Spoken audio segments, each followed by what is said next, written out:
To do this holiday season? Will it be the same?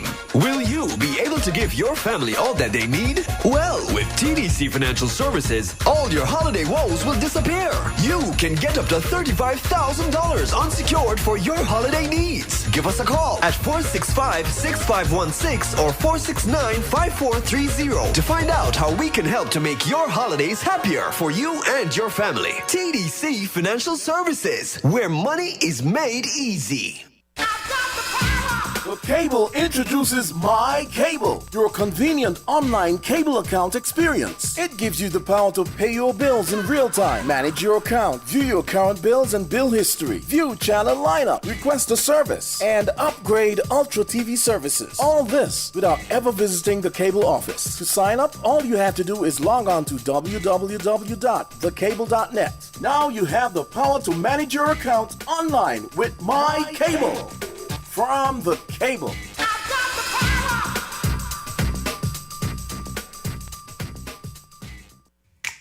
Maybe it's the way the brilliant gold liquid reflects our sunshine, or how the bright blue of its label mirrors the clear Caribbean skies overhead.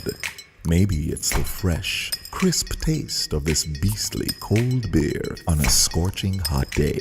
Maybe it's even the way it brings us all together. But one thing is for sure, Carib is very much a part of who we are wherever we're from in the Caribbean. Carib, it's the way we play. Drink responsibly. People make the world go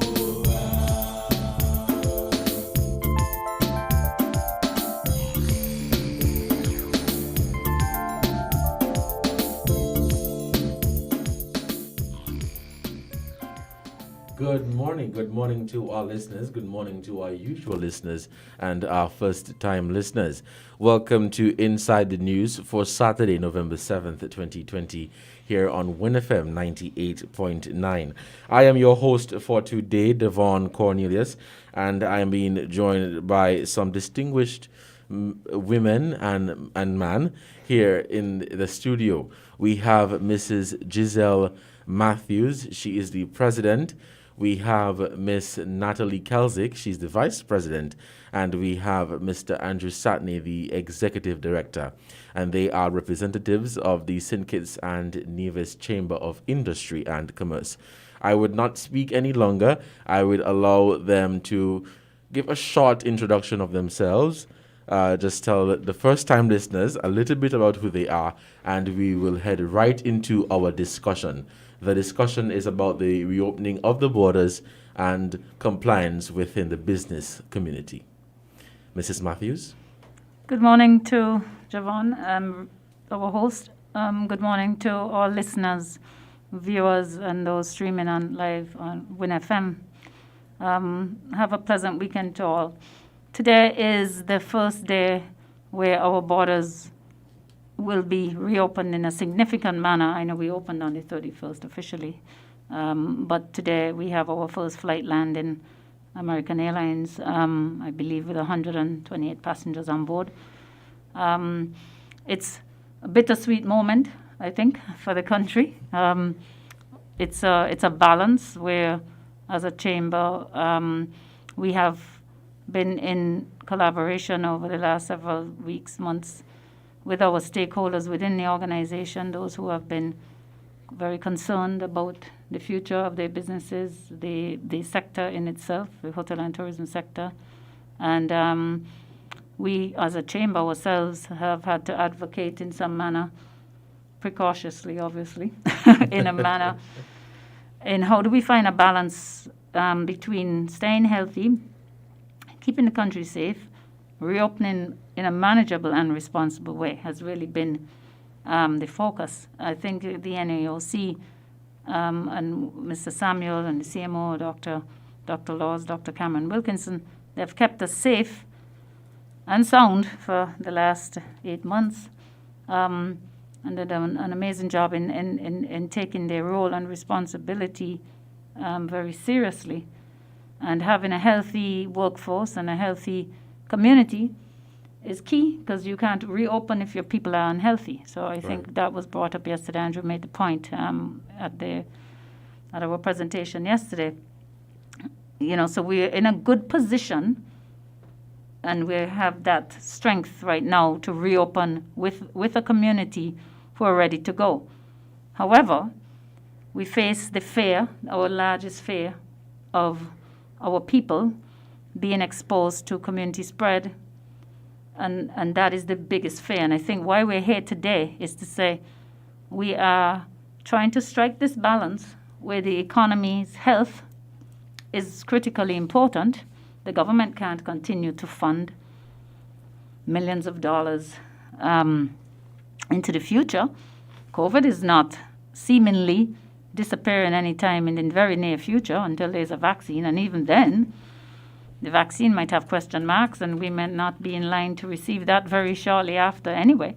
So what do? Do we then curl up and die? Or do we open responsibly, carefully, and in a phased approach, which is what the task force has proposed, which I think we believe as a chamber that it has been the right way to go. There's frustration, yes, but it's a very cautious move and one of a responsible move, which I believe will test the waters in a sense to kind of see what type of exposure we're talking about before the NEOC agrees to take the next step, which was phase 2. When that will come, we don't know, but that would be determined about how does phase 1 go.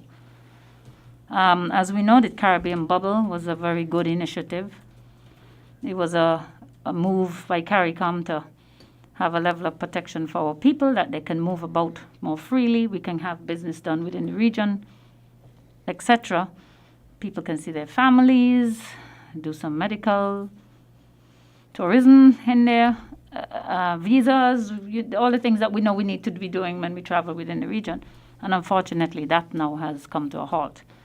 This virus is continuously raising its head in a larger way in the US, Canada, and the UK, Europe, etc., which affects our source markets. So there's a whole lot of multifaceted areas that affects the economy and how we reopen. But today is one of those days where we felt as a chamber that we needed to speak to the general public and the business community, whether you're a member or non-member of the chamber. It's a responsibility of ours to remind you, to be guided, to be reminded by all the protocols, the guidelines that are there, and to please follow those. It is critically important that you follow those guidelines, and the simple ones like we are here, of wearing a mask, not below your nose, above your nose, please. We see that every day. I think we all are guilty. We see it, right? Right. You must cover the mouth and the nose both.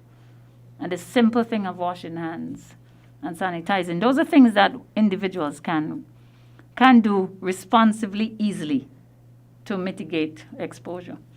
So that's our purpose of being here today, is to really, please, ask the general public, business owners in particular, to enforce the employees, to make sure that the employees are following guidelines too, and customers. Right.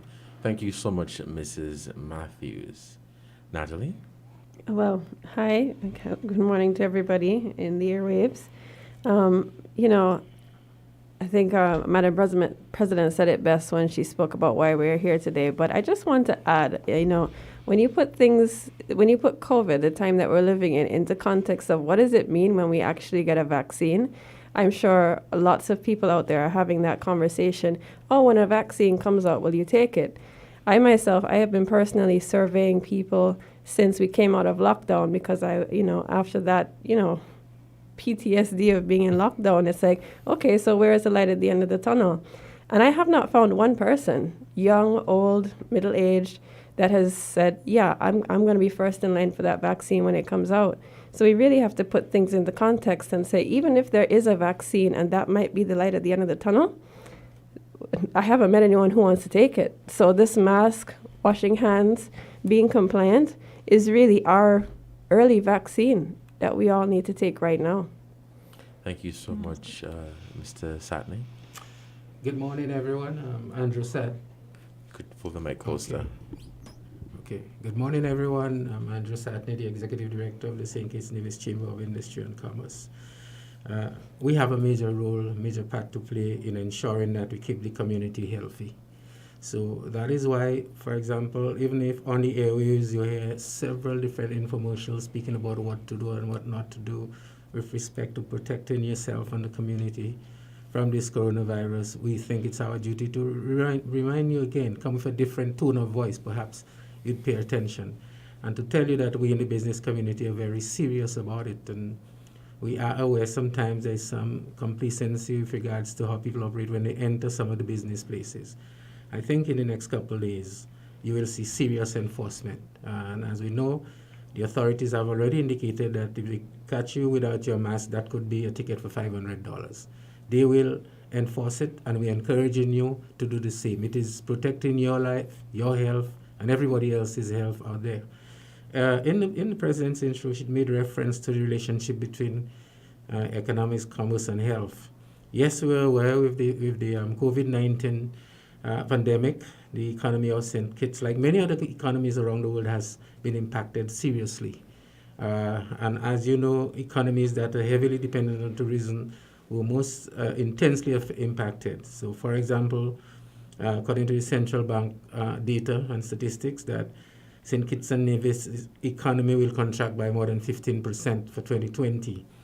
They are making the prediction, however, that in 2021 the economy could recover, have a 6% recovery, 6% growth. But that is dependent on a couple of things. One, if you get a credible virus, like my colleague says, even if the credible virus comes out, people will be very cautious on if they use it. Secondly, it all depends on if what happens in our source markets for tourism. So we are being cautiously optimistic, but in the meantime, our job is to ensure we protect what we have and take care of what we have, which is the health of the nation. We speak about economic recovery, but again, you cannot do the things to recover your economy if your people are not well. So we work very closely with the health authorities to ensure that takes place. And so this is where we are headed. Thank you. Thank you so much, Mr. Satney. Now, I know that the Chamber is responsible for nurturing and creating the right environment to foster economic growth within our society. Now, with the challenges of COVID-19, what are some of the measures or some of the things that you have put in place to help those businesses within our community and economy cope with the new realities?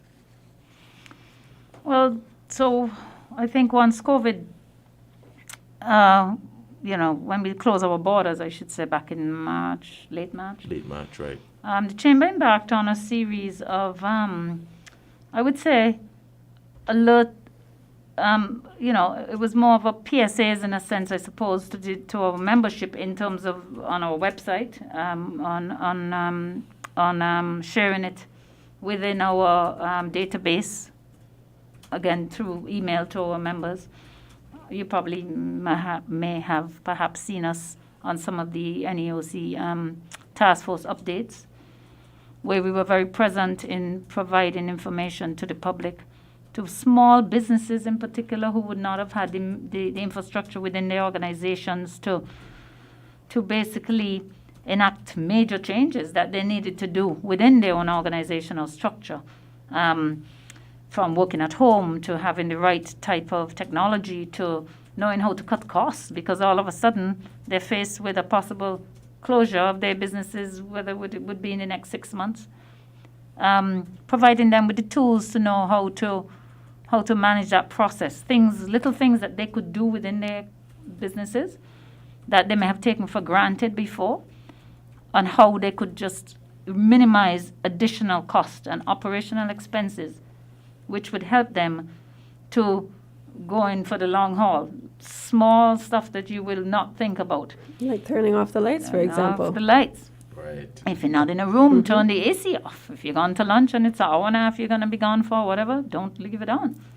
Every day for 30 days. That makes a difference. So things that maybe your staff could do. Natalie might have some idea. She comes from a bigger organization, but multitasking in areas that they may never have thought they could do. You could train them in that area. People are sick and can't come out to work. They have to step in for the next person. working from home. How does that work? How do you manage somebody working from home? All of a sudden they're working from home, giving them tasks, deadlines, timelines to meet. Any number, Natalie, I'm sure has some more to add, but any number of areas we were sharing with these SMEs, with the MSS, small businesses, medium-sized businesses, trying to help them to give them a bit of guidance on the way forward. That was one of the roles of the chamber, and we hope we were able to assist in that way. We then also helped with signage, a be guided, be reminded poster, and just basic sanitization, which was simple for them to use, to download, to print, to put up in their business if they wished. More recently, we have embarked in I think you just played one of the ads that we have. Right. So we had a buy local campaign where we also launched a buy local campaign encouraging the community in general to buy local within St. Kitts Nevis. And when we said that, we didn't mean just fruits and vegetables and our local foods, which we want you to eat healthy and to exercise. But in terms of general items that you might be very quick to just click and order online, we asked public in that message, I think, was to look within first, see what you can find, what discount can you get. Maybe it's not the bad price, actually. You can have it the same day. Let me add something. Yeah. Sure, go ahead, If I Andrew. may add as well, when this pandemic started off in March and the country had to be closed to protect the general community, we worked, as you know, St. Kitts and Nevis has a very large manufacturing base, which employs more than 3,000 people, most of them are women. And the critical thing is, how can we get these people back to work one way or the other? And the chamber, with its manufacturing division, worked very closely with the authorities to see how they could make the adjustments in those factories. Some of those business places provided transportation for the workers to come into work, because of the fact that, again, to protect them. So it's not only, we did a lot of work there, in fact, to open the economy, to allow, not really opening, but to allow goods and services to come into the country. We work very closely with the Port Authority, customs and so on, the courier service providers, just to take care of the operational matters. Because what we found ourselves in that a lot of, yes, the government was publishing these SRNOs and so on, quite informative, but you know how this thing started. It was like a panic. You need to do what you have to do, and people didn't understand what was going on. It was like a sudden thing, and our job had to do with breaking down the language in a manner that our members can understand it. Basic thinking, how can I open my store to do business? How can I interpret so and so? So this was all part of our job, and again, this all helped with the relationship we had with the authorities, where if we didn't understand something, we called them up and say, Mr. Samuel or Mr. Henry, Sergeant Superintendent Henry or whoever, yes, how do we interpret so-and-so, would publish it and put it out there, not only for our members, because we made sure when people call, we didn't say you're a member and you're not a member. We spoke to everybody. Again, it's the health of the nation. Awesome. And Yeah. I think it's quite good and commendable. What I wanted to ask also, now, Mrs. Matthews mentioned that in the early stages of, COVID-19 being announced in March and the borders being closed, the chamber, you guys went on a program to basically enlighten the public about ways they could save money and still, continue their business. How did the chamber itself cope with all what was happening?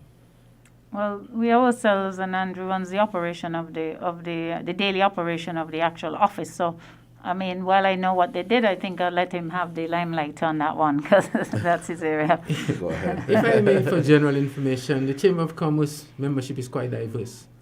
So we have to look at that. So we have people in the financial sector, like all the banks and so on. We have people in the commercial sector, distribution sector, import and export, manufacturing, like I said, cleaning services, professional service providers like accountants and so on. And also people in the trade business, maybe electricians, people dealing with air conditions.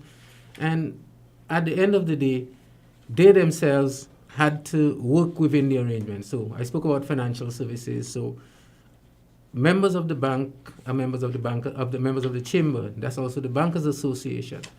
And they were intimately involved with the discussions with the central bank and so on to develop a strategy that worked out where there was agreement to allow moratorium on payments, and all these different things to try and ease the burden as it relates to to go in through the process.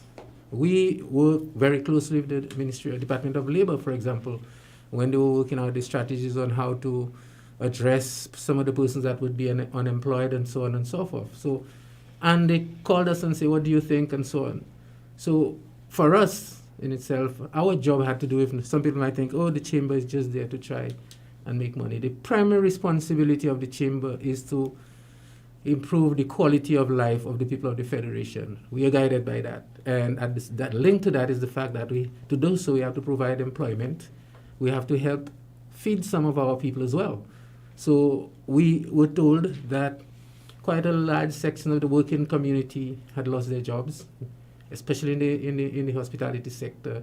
And the chamber embarked on a program to help relieve some of these people by providing some vouchers to make them go to the supermarket and get some stuff. And on that note, I'd ask my colleague, Natalie, to speak about that. Sure. So this was a very important initiative for us because, we had to think outside of the box and think, what is the most meaningful way that we can make an impact to people who have really been affected by the pandemic?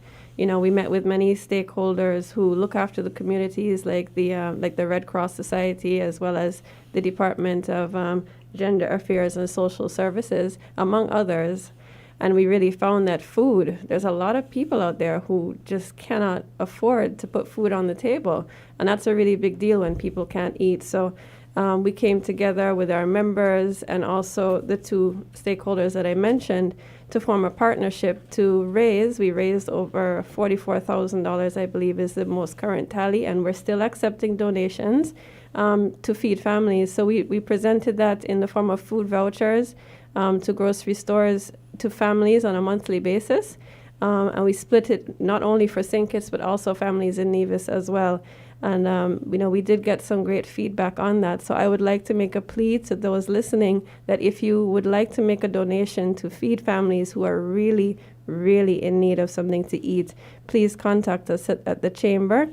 Andrew will be able to share the phone number, but he's always available to accept donations of any kind, big or small, it doesn't matter. We need to feed people. Awesome. But as we're talking about compliance, what are some of the measures that you have in place now to assist the businesses within the Federation? Could you list some of the measures that you have? Well, most recent, apart from what we spoke about before, we've embarked on a public awareness campaign where we have launched 2 videos. One would be speaking to restaurants, bar operators in particular. So we split it into 2 areas, and the other one is general businesses, meaning office locations, banks, etc. One played earlier, and we have the visual to go with that. Those should be launched and should be running on the cable, Andrew, and ZAZ. The NEOC obviously has to pass those before we can put them into the public space. So we should have the go-ahead on the second one, I would imagine, within a few days. So we have invested ourselves as a chamber into having these produced professionally. And they are very visual in the sense that it speaks, I think, to everyone who looks at it, gets the picture of what we're trying to say. We are basically reiterating all of those guidelines to you in layman's terms, and asking the public and the business community to, while we are accepting visitors from outside, you must remember the biggest fear is community spread. So while you might have your aunt working in a hotel environment, it is your job to say to her before she goes to work every morning, please don't forget, do not let that mask go down below your nose. Make sure you sanitize. Now, we know that the business houses know the rules and they have guidelines and they've done the training and they've done everything necessary to provide the support and safety for the employees. However, we are human, and it is the job of each one of us, I believe, to be looking out for, as I say, your brother's keeper. Because if you're standing in a restaurant and you are serving and your colleague is next to you and their mask is below their nose, I think it's your job to set, make sure that it doesn't have to be your boss. It doesn't have to be your senior supervisor. It can be just everybody needs to take responsibility right now. Even when you're walking up 4th Street or walking in front of the Pelican Mall, I mean, I had to look around a couple times this week and say, did the rules change? Are we not supposed to be wearing masks?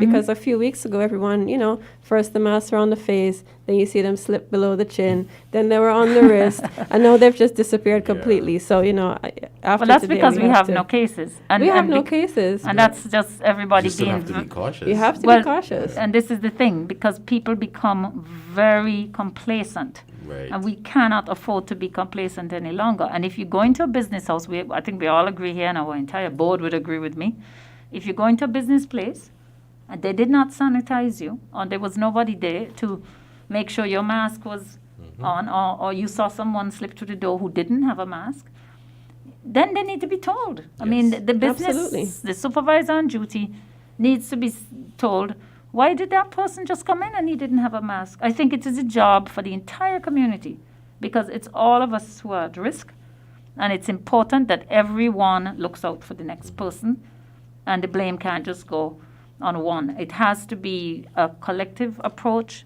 and even the chamber would say very publicly to the NAOC, they have asked us to be vigilant, to help them to keep the eyes open as to which businesses are not compliant and help. But we're not enforcers. So we can only request, and we can ask people to be guided. We provide them with the information and the infomercials that we have done. However, it's important that if you're not compliant and you are a business and you know you're not compliant and you repeatedly keep breaking the rules and you get fined, then, I have to tell you, coming to the chamber is not going to help you because you have broken the rules, and the law is the law. And if you have not done what you're supposed to do, well, then maybe a fine is going to help you to correct your action going forward. Right. As you said that, I recall going to a number of business places, particularly food joints, where they're serving the food. They have a mask, but it's not on. It's here. I see a lot of that in the restaurants. And you're speaking and... It's not an accessory. It has a use, And I like that. Yeah, but if you see something, say something. Right. Again, we want to urge the task force to ensure the compliance officers do their work. We were told this week that they just recruited 30 more officers to add to the vigilance that's required. So business people, be aware, because they'll be doing some enforcement. They've been very cautious and patient and saying, please do this, please do. They do the checklist and so on and so forth. Please do what you're supposed to do. And maybe the president can again repeat some of the clear requirements. You played it on the tape, but again, we want to echo it. What are you required to do? And I said too, I'm sure our offices would be happy to, you can get these on our website, and they can go on and download them. Anybody needs any information, we are happy to share. We're not zoning in only on our members in a pandemic. It's about the community. So there might be a lot of smaller guys who struggle with a lot of signage or basic guidelines for their employees that we could provide and stuff in easier language. The wearing of the mask, making sure it's over your face, making sure that your customers wash that you employees and customers, if they need to, in your washroom, have signage in your washroom. It's not because it's just for your employees. Suppose a customer wants to use the washroom. Make sure you have signage and sanitization and soap dispensers in your washroom with signage, because that prompts someone when people have bad habits. That sign would prompt them to, oh, gosh, I have to do this. Right. In your lunchroom, too. Okay? People have lunch in the lunch breaks. Make sure that you're providing the necessary sanitization and washing facilities. That 6 feet distance, I know it's hard, but it's pretty easy. It's in your head. It's for social distancing. It's so that you don't get too close to somebody who might be potentially infected, or you yourself. So when you're shopping, don't jam up next to people at the cash points in the supermarket especially. Maintain your distance. Crowded areas, try to stay back. Don't get too close. Make sure that mask is on at all times, because that's really your defense. disinfecting your areas if you have a store or a salon or you have a retail or whatever it is you have, and you have daily people coming back and forth. Ensuring that doorknobs, your trolleys, your baskets are sanitized throughout the day. You might say, well, I'm going to do it first thing in the morning when we go in or before we leave in the evening so that everything is clean, your counters, everything. There's a difference between cleaning and sanitizing. Very different. A lot of people don't realize that. So you must sanitize also, not just clean. So you read your products, see what types of product you need. Maybe throughout the day, maybe midday again, you do a run through of your baskets and your counters and your whatever. Right. It also creates to your customer a sense of safety. They feel this confidence in that entity that they're shopping at, that they're making a real effort in keeping everyone safe. Signs, again, very vivid outside. I noticed as I came up into Win FM, the big sign about the mask sign on the door. Signage is key and prompts. If you have a good sign outside your door that you can't come in without a mask, people will go back to their car and get that mask, or they're going to have to go and buy one. Right. Or if you can afford it, because not every business, the smaller guys might struggle with this, but if you're big enough and these masks you're wearing, the sanitization masks you're wearing there, they're not very expensive, and you have a box Like that's $5. in your store.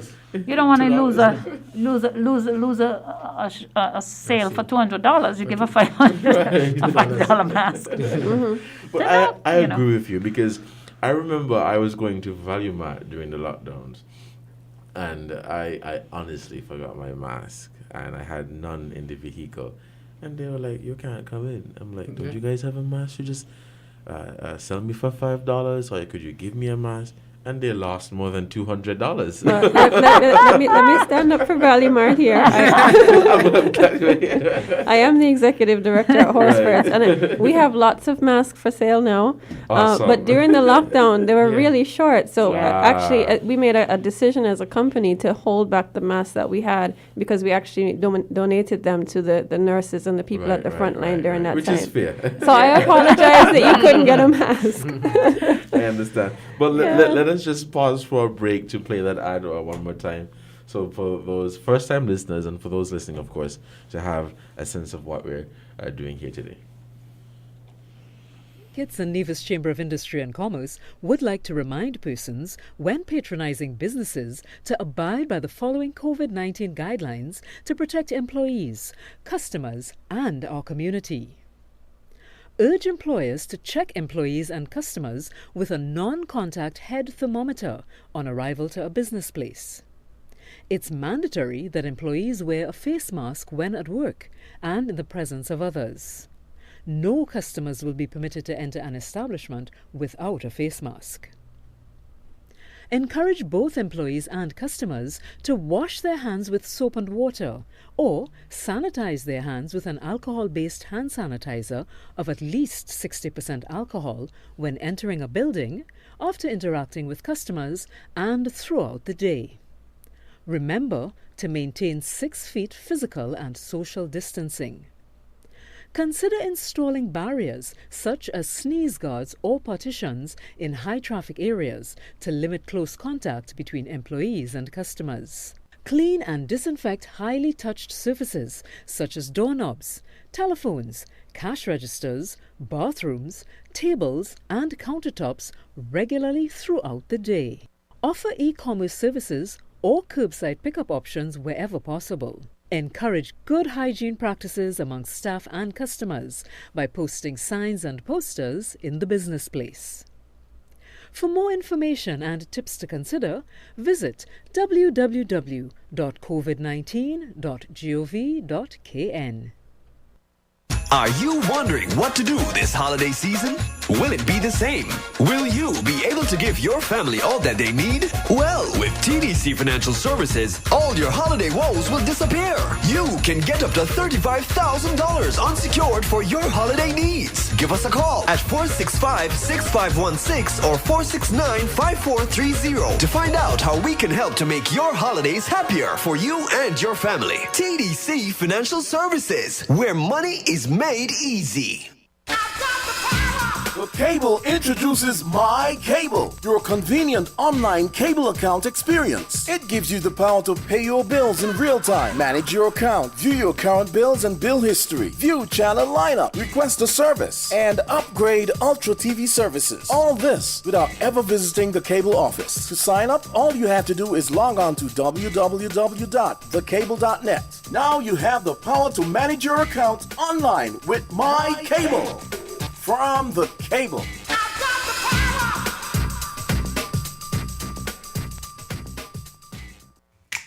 Maybe it's the way the brilliant gold liquid reflects or sunshine, or how the bright blue of its label mirrors the clear Caribbean skies overhead. Maybe it's the fresh, crisp taste of this beastly cold beer on a scorching hot day. Maybe it's even the way it brings us all together. But one thing is for sure, Carib is very much a part of who we are wherever we're from in the Caribbean. Carib, it's the way we play. Drink responsibly. People make the world go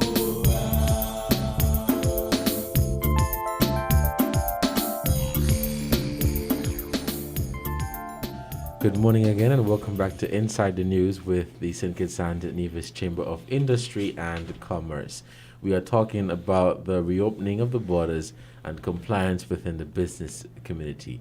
We are going to continue this discussion, and Mrs. Matthews will continue. Okay, thank you. So going forward, it's amazing how the time goes quickly on this program. Yes.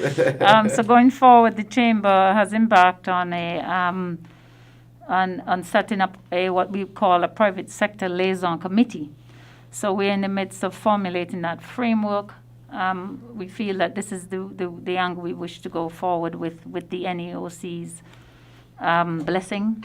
And the blessing of the AG and Minister Phipps. We had a meeting on Tuesday last week, and again yesterday at the collaborative event with government at the Royal St. Kitts. We announced the formulation of this committee. So this committee would be made up of an array of our stakeholders, predominantly yes, tourism and sector, but also some, I would like to say, some elements of the broader business community. So we are formulating that committee and the way forward on a real support system being put in place from the private sector in the community to assist the task force in communication improvement with us and bringing all the issues to the table at once, rather than, meeting with one hotel and then another, and less work really for the task force in the end, because they've had many a meeting, I think hundreds of meetings. Right. And so everybody has a case, or everybody has a concern or an idea. And what we're trying to do is bring it all together under this committee, thrash out the things that we think actually make sense and might be possible maps forward in our approach to reopening further, depending on where we are from this phase one, and how do we move into phase two, and how do we look at, the areas that no one wants to probably talk about, but that big cruise ship industry, what do we do with it? How do we go forward we have to start to talk about it, because if we don't, when it's time, whether it's in a year or a year and a half, we don't know. But we need to be poised and ready, and have some protocols and guidelines and how we do that, and what does it look like, and if it can happen. That kind of hard conversation that really will need to happen. And the tourism sector, how does it look for the hotels? And then with the reopening happening, feedback coming back from how is the reopening going on? How is that happening? What's happening? What are the challenges that these businesses are facing, that sector is facing? How do we help to deal with it? So that's the next step for the Chamber, which is a big step, but a good step, a really positive move that government is also encouraged by and has welcomed that we take this next step. So, Awesome. Ms. Kelzick, would you want to add to what Mrs. Matthews spoke about? Well, from our meeting on Tuesday with the NEOC, it seems like this, like Madam President said, is a very welcome step. And I think it's going to be very interesting and very engaging to hear the dialogues that come up with this very wide cross-section of stakeholders who are involved directly with what's going on with the reopening of the borders and also the recovery of the economy.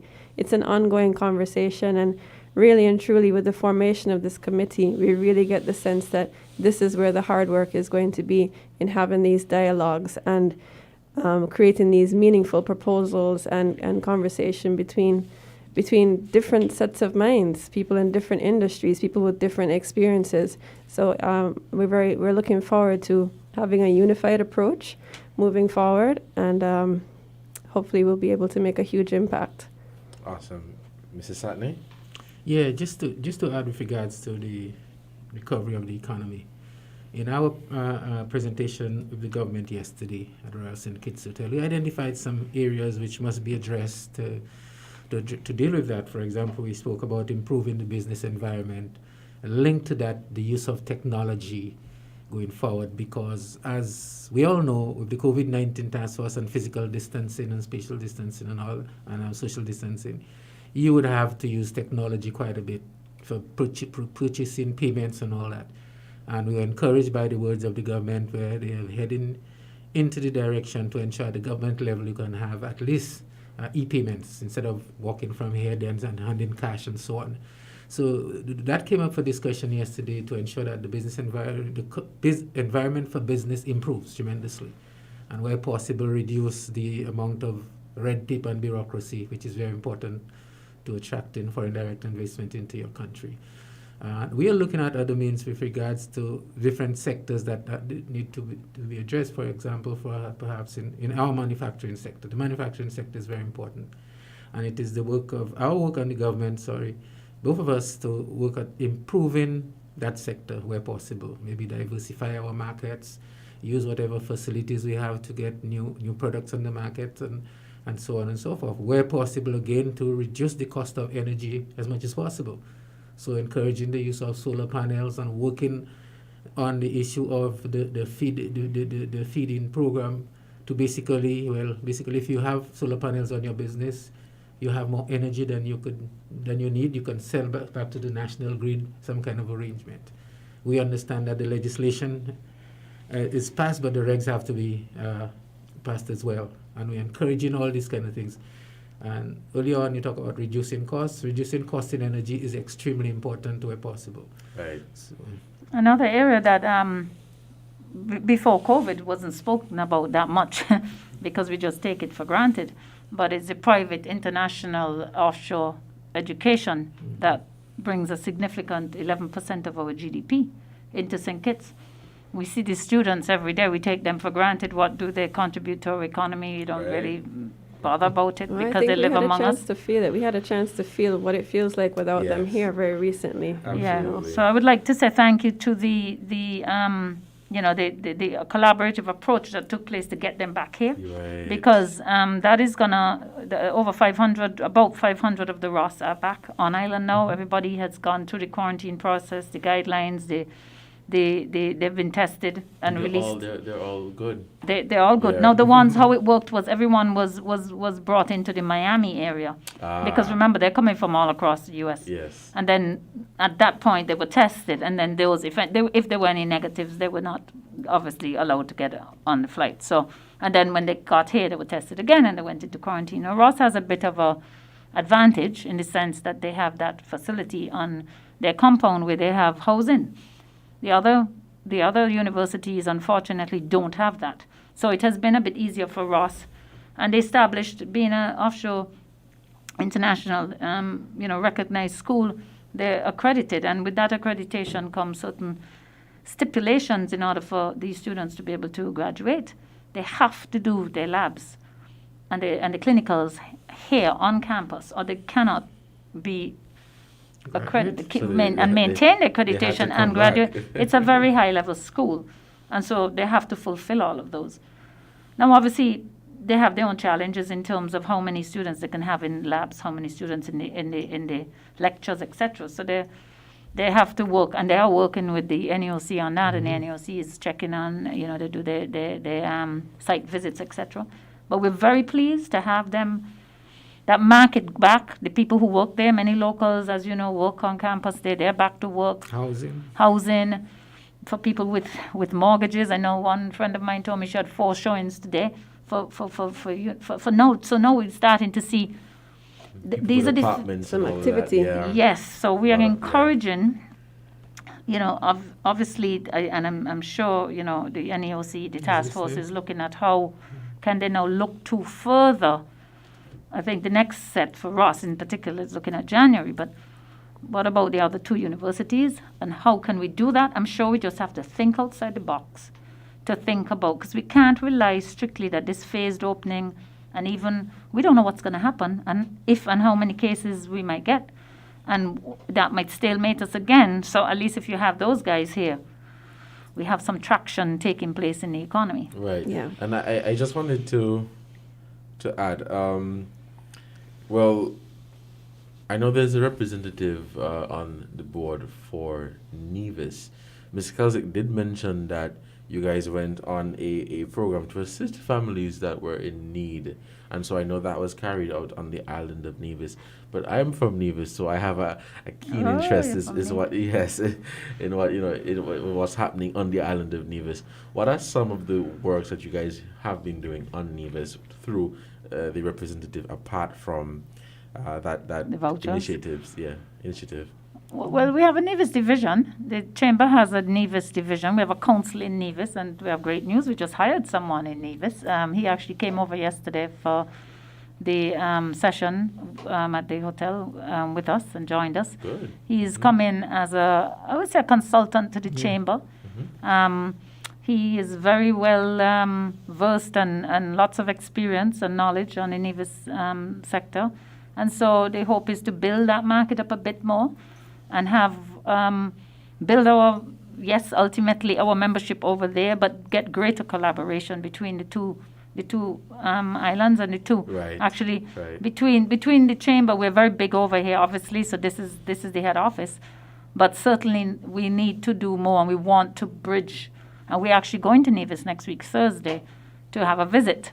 So we are within our chamber itself. We are also working to grow the relationship between the 2 markets, and that's good. I'm very happy that you asked that question because we are working very hard in Nevis too. Yeah, and we've been working with our members in Nevis through the chair of the Nevis division, Ms. Claxton, who we think is doing a tremendous job. Patricia Claxton, she's been the anchor, I would say, over in Nevis, and they brought quite a good contingent over for our event at the Hyatt last month when we had our first membership mix and mingle, and Nevis came over in pretty good numbers. Yes. Right. Well, I'm happy to hear that. Really good news. And I know a lot of businesses they have been, I don't want to use the word struggling because it sounds depressing, but they've been struggling, challenge, that's the right word. There have been a lot of challenges, and so I think persons are quite pleased with what the chamber has been doing, and your collaboration with the government and other private sector. But how has that been going? I know we're nearing the 12 o'clock hour, but just to give some closing remarks about how the collaboration between the government and different private sector companies, how has that been going for you? It's been going. Yeah, I mean, it's been interesting because I think we really certainly had, without each other when we first went into a major lockdown and then reopened. Remember those days when you couldn't shop? we take it for granted. There was a lot of logistics taking place, lots of meetings between actually Natalie and Andrew, all of us. We had a little team together to work with the NEOC on how we reopen and how to service the small shops and how to feed the economy, how to feed people. And so we were very much a part of that process, and these guys with supermarkets on how to get the containers out to the port, and customs was amazing. And bringing people in on lockdown days and permissions, the police, I have to say thank you to Commissioner Brandy and Cromwell and his entire team, because they put in the extra forces that they needed at the doors of those supermarkets special security was provided when it was requested to control the crowds and the distancing and everything. I mean, it was... That was a challenge. Oh, yeah. but together, we did it. And so going forward in this phase now, listen, let's not, kid ourselves. Any public sector and private sector, you're never going to see 100% eye to eye because both of you are in completely different areas. Right. But what you do is you bring both together and you have a real discussion and you can agree to disagree in certain areas and then you kind of find a balance on how we think it could work for all of us to go forward. And that's how you have healthy discussion and how you have, good, in the end, you come out on top and you make the right decisions for the country. And I think we really have a good relationship there in the sense that we may not always agree, but we have great respect for each other. We have a really good working relationship. And I think this liaison committee is going to really bridge all the questions that the stakeholders have and our members and non-members and want answers. So we just thought the best way to do this would be to create this, and then it would help even the task force because they have their hands and the cup overfloweth. Yes. And I do think that Mr. Samuel does say it best. He says it all the time, that it takes an all-of-society approach to come out of this, and that message is really resonating, and I think that will really pave the way forward. We all have to work together for a one unified goal. Let me just add, apart from the task force and what's going on with COVID-19, we have a very good relationship with the other government ministries. For example, whether it be the Ministry of Finance, they consult us all the time, Ministry of Trade, Prime Minister's Office of the Prime Minister, Ministry of Labour, and some of the new other departments that are set up I must say, from where I sit, where the Chamber of Commerce here is a member of the regional chambers of commerce in the CARICOM, which starts, not even CARICOM, it starts from the Bahamas all the way to Suriname. And there are 21 chambers of commerce that's member of CARICHAM. It's a virtual network of chambers of commerce. And from where I sit here in St. Kitts and Nevis, and I speak and hear from my colleagues in the other countries, I think St. Kitts and Nevis private and public sector relationship is one of the best in all regards. Yeah. Because I heard the complaints from my colleagues and they say to me, right, hey, what's going on in St. Kitts and Nevis? We have that relationship, that it's a form of best practice, as I can see. And I'd like to interject that Andrew has recently been made the chair of Vice chair. of CARICHAM. So we have a real in on the regional chambers of commerce. So we're a member of that. So just wanted to. Right. Well, we would have exhausted all of our time. Exactly. I know they all went by so fast, but I think we were We'll be able back to. again. Yes, I think we were able to talk about most, or if not all, of the things that we wanted to touch today. And I think the listening public, of course, the usual listeners and the first-time listeners, it was, in my opinion, I think they appreciated it because many persons are looking forward to hear what are some of the plans that the chamber and of course other companies and organizations, what they have in place to assist, whether it be a big company, a small company, small businesses. And I'm so happy that you mentioned the small shops within the communities because they felt the squeeze, literally. They felt the squeeze, But it was a pleasure having you guys here on Inside the News. And I am hoping to see you guys very soon so that we could continue this discussion on, reopening the borders, compliance, because it is something that we're going to have to do going forward because COVID-19 is here. is here. But thank you guys so much for tuning in and thank you for being a part of our program. And we'll see you next time. Thank you. Stay well, Mr. Cornelius. Thank you so much. And just to let everyone know, you can keep in touch with us on what's happening with the St. Kitts Nevis Chamber of Industry and Commerce by following our website, sknchamber.com, following us on Facebook at Facebook/SKNChamber. And also you can reach us by phone if you have any questions, whether you're a member or not, at 465-2980. 465-2980. That's right. Awesome. Thank you guys so much, and next time. Thank you. Thank you. Have a good weekend. Bye.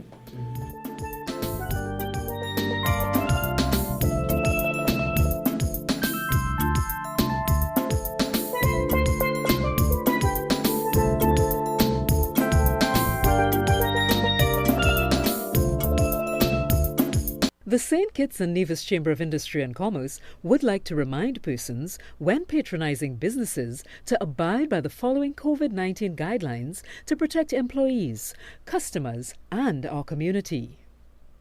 Urge employers to check employees and customers with a non-contact head thermometer on arrival to a business place. It's mandatory that employees wear a face mask when at work and in the presence of others. No customers will be permitted to enter an establishment without a face mask. Encourage both employees and customers to wash their hands with soap and water or sanitize their hands with an alcohol-based hand sanitizer of at least 60% alcohol when entering a building, after interacting with customers, and throughout the day. Remember to maintain 6 feet physical and social distancing. Consider installing barriers such as sneeze guards or partitions in high-traffic areas to limit close contact between employees and customers. Clean and disinfect highly touched surfaces such as doorknobs, telephones, cash registers, bathrooms, tables and countertops regularly throughout the day. Offer e-commerce services or curbside pickup options wherever possible. Encourage good hygiene practices amongst staff and customers by posting signs and posters in the business place. For more information and tips to consider, visit www.covid19.gov.kn.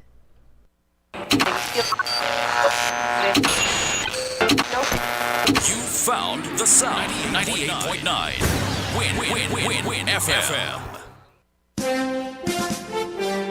We now bring you the Win FM Headline News. The Win FM Headline News is brought to you by Caribbean Alliance, KDP Enterprises, The Grange, Carib Brewery, CNC Trading.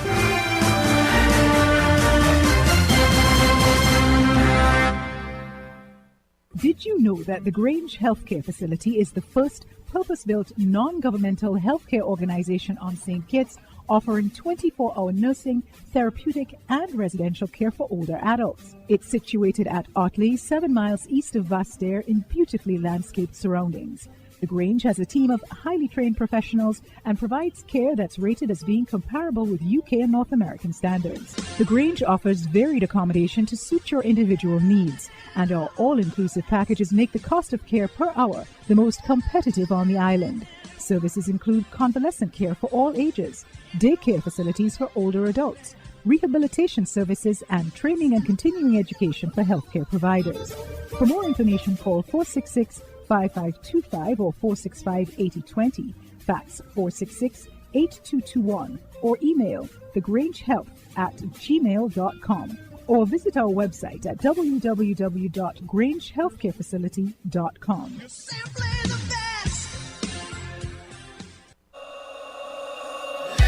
Without limits, happy and free.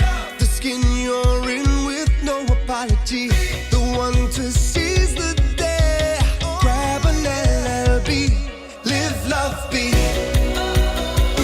With LLB. Live, love, be. Live, love, be.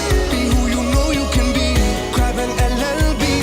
Live, love, be. Angostura, lemon, lime, and bitters. Live, love, be. Protect your lifestyle with Caribbean Alliance Insurance. Tilly Walwyn and local reputation and service for second to none. Securing you is our mission. People that you can trust, your business, property, we got you covered.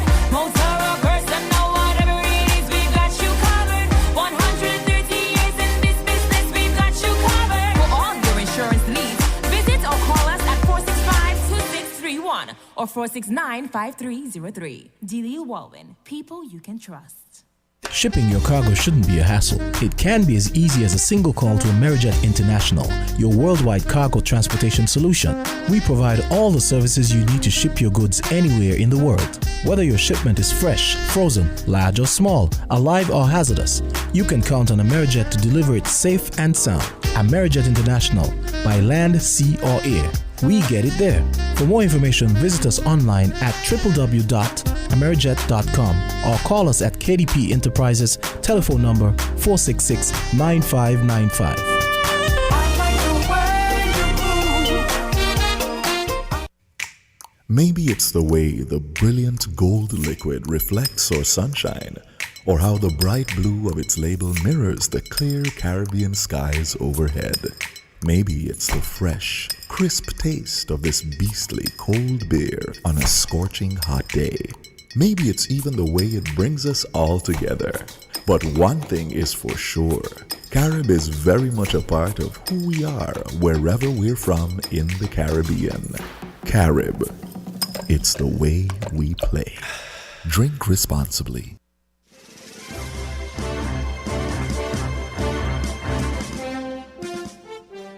How do we strike the right balance now that the borders are reopened? That's the question that has engaged and continues to engage the attention of the private and public sectors as phase 1 of the reopening takes effect. We are trying to strike this balance where the economy's health is critically important. The government can't continue to fund millions of dollars into the future. COVID is not seemingly disappearing anytime in the very near future until there's a vaccine, and even then the vaccine might have question marks and we may not be in line to receive that very shortly after anyway. So what do? Do we then curl up and die, or do we open responsibly, carefully, and in a phased approach, which is what the task force has proposed, which I think we believe as a chamber that it has been the right way to go. There's frustration, yes, but it's a very cautious move and one of a responsible move, which I believe will test the waters in a sense to kind of see what type of exposure we're talking about before the NEOC agrees to take the next step, which was phase 2. When that will come, we don't know, but that would be determined about how does phase 1 go. President of the Chamber of Industry and Commerce, Giselle Matthews. Mrs. Matthews, Vice President of the Chamber of Industry and Commerce, Natalie Kelsick, and Executive Director, Andrew Satney, appeared on WIN's Inside the News on Saturday, November 7th. The primary responsibility of the Chamber is to improve the quality of life of the people of the Federation. We are guided by that. And that link to that is the fact that to do so, we have to provide employment. We have to help feed some of our people as well. So we were told that quite a large section of the working community had lost their jobs, especially in the hospitality sector.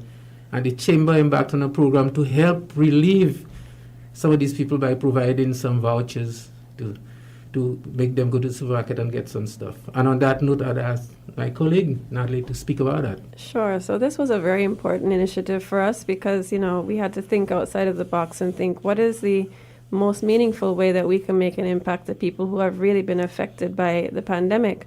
We met with many stakeholders who look after the communities, like the Red Cross Society, as well as the Department of Gender Affairs and Social Services, among others. And we really found that there's a lot of people out there who just cannot afford to put food on the table. And that's a really big deal when people can't eat. So we came together with our members and also the two stakeholders that I mentioned to form a partnership to raise. We raised over $44,000, I believe is the most current tally, and we're still accepting donations to feed families. So we presented that in the form of food vouchers to grocery stores, to families on a monthly basis. And we split it not only for St. Kitts, but also families in Nevis as well. Ms. Matthews stressed the importance of getting it right every time. It is the job of each one of us, I believe, to be looking out for, as I say, your brother's keeper.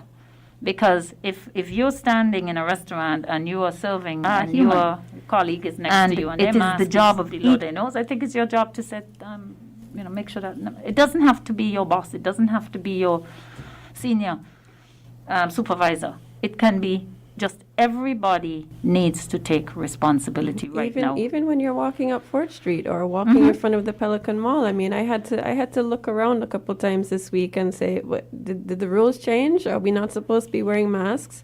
Because a few weeks ago, everyone, first the masks were on the face, then you see them slip below the chin, then they were on the wrist, and now they've just disappeared completely. So, after But that's today, because we have no cases. We have no cases. And that's just everybody You still being have to be cautious. You have to be cautious. And this is the thing, because people become very complacent. The first major commercial flight to the Federation is expected at 2 p.m. this afternoon. That is an American Airlines flight with an anticipated 111 passengers from Miami, Florida to St. Kitts and Nevis.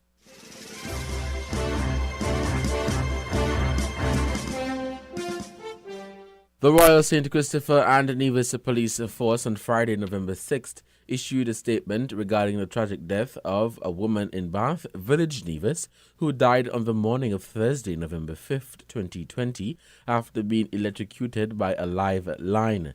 The statement said the police responded to a report at Bath Village approximately 5 a.m. and, upon arrival, found the lifeless body of 46-year-old Judy Williams Hanley of Bath Village on the ground in her father's yard. Furthermore, it stated that the investigations had revealed that about 5 a.m., Hanley went to visit her father, Bennett Williams. It is believed that she came into contact with a live electrical line that was hanging inside the yard.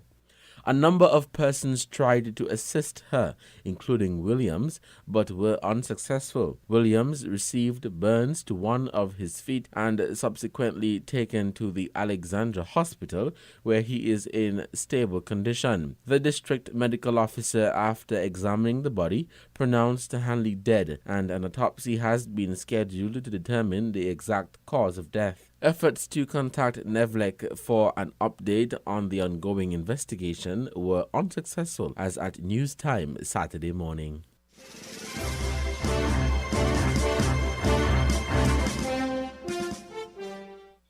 According to sources, as of Friday, November 6th, 111 people are expected to come in on the first international flight from the U.S. Saturday, November 7th at 3:15 p.m., with another 84 expected to leave the island at around 4:40 p.m. This is a decrease of 11 people compared to the 122 Minister of Tourism, Transport and Ports gave on the press walkthrough of the retrofitting of the RLB International Airport on Wednesday, November 4th, in which he indicated the retrofitting was substantially completed. He also gave no indication of the amount of persons that would be leaving the island. The St. Kitts Tourism Authority also shared some of the flights scheduled for the month of November from American Airlines, Seabourn and Win Air. From American Airlines, Miami to St. Kitts, the flights are Saturday, November 7th being the first, Saturday 14th, Wednesday 18th, Saturday 21st, Sunday 22nd, Wednesday the 25th, Saturday the 28th, and Sunday the 29th. Win Air with flights from St. Martin are expected to begin on Saturday, November 14th, then Saturday, November 21st, and Saturday, November 28th. Seabourn, coming from San Juan, is expected to start on Saturday, November 7th, Saturday, November 14th, Saturday, November 21st, and Saturday, November 28th. These schedules are, of course, subject to change. In future, Air Canada is expected to resume flights on Saturdays from December 5th. British Airways services are cancelled because of the lockdown imposed by the United Kingdom's government for the entire month of November due to the increase of COVID-19 cases, dealing a blow to one of the alternative source markets, with the other, Canada, being in a similar situation. Delta is expected to resume from Atlanta on Saturdays from December 19th.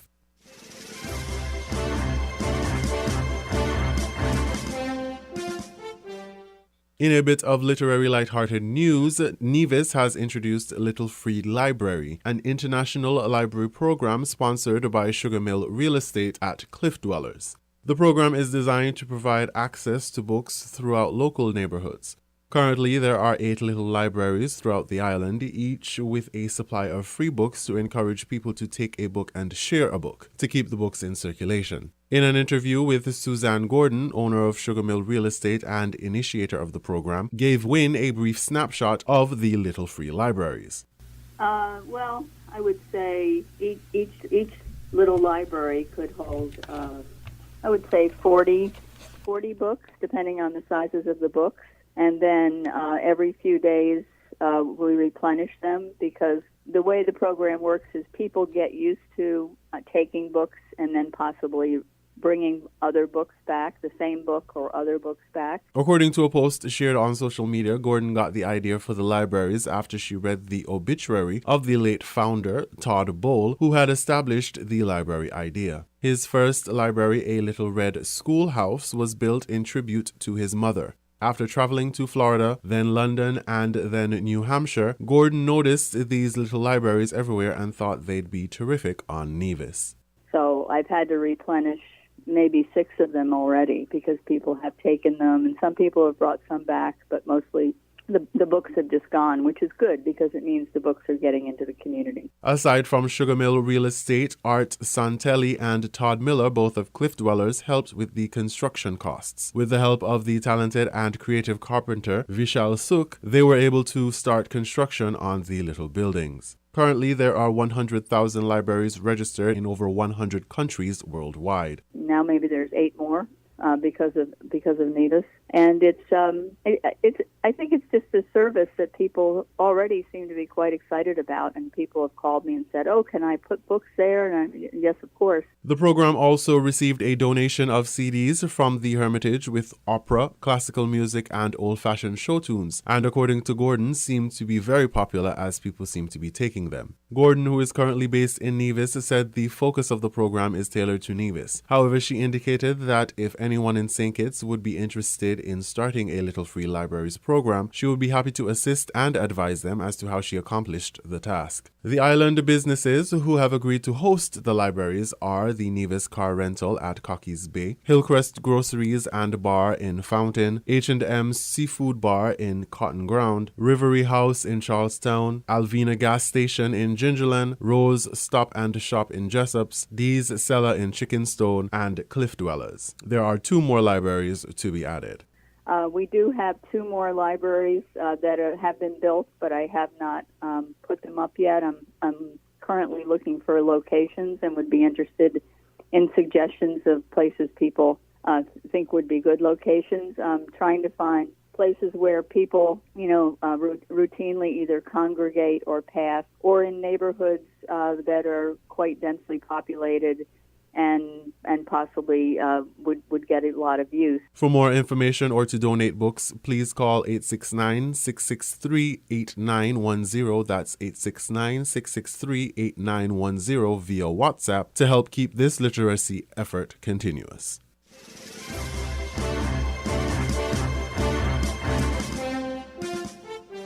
In regional news, for the second time in just over a year, People's National Party PNP delegates are going to the polls for an internal contest with national implications. Last year, it was the clash of 2 Peters, from which Dr. Peter Phillips emerged with a narrow 76-vote victory over Peter Bunting to retain the leadership of the party. Phillips subsequently led the PNP to a crushing 14-49 seat defeat to the Jamaica Labour Party in the September 3rd general election and tendered his resignation to leave as the only president of the 82-year-old party not to lead a government. This time, more than 3,500 delegates will decide whether it should be Lisa Renee Hanna or Mark Jefferson Golden, who should be the 6th president of the PNP and in short order the country's next opposition leader. The polls opened at 10 this morning and will close at 3 p.m. at 12 locations across the island, with the Electoral Office of Jamaica, which has been contracted by the PNP to conduct the election, saying it should be done counting the votes in time for the winner to be announced by 5 p.m.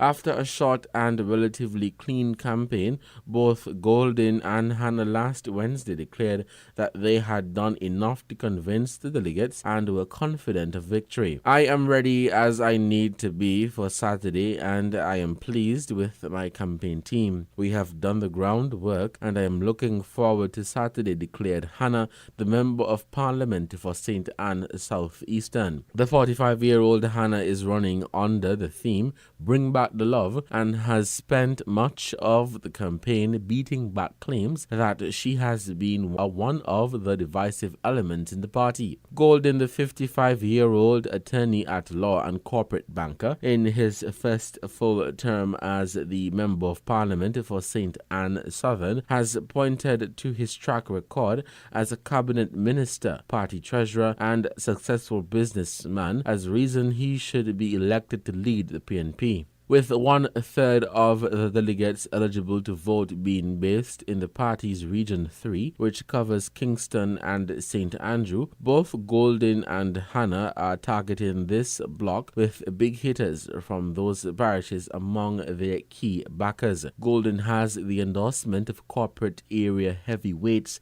including Anthony Hilton and Angela Brown-Burke, while Hannah has the former region chairman, Philip Paulwell, and Imani Duncan Price leading her charge. The delegates reach St. Catherine with 454, Clarendon 267, St. James 266, Manchester 253, and St. Anne 221 will also have a big impact on who emerges president of the People's National Party.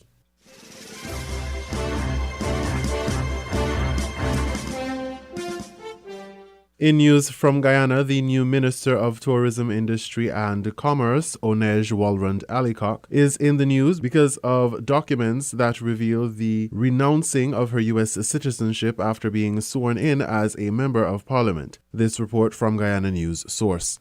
Based on U.S. Embassy documents of renunciation of citizenship, Tourism Minister Onej Waldron was still a U.S. citizen when she was sworn in as a Member of Parliament on the 1st of September this year.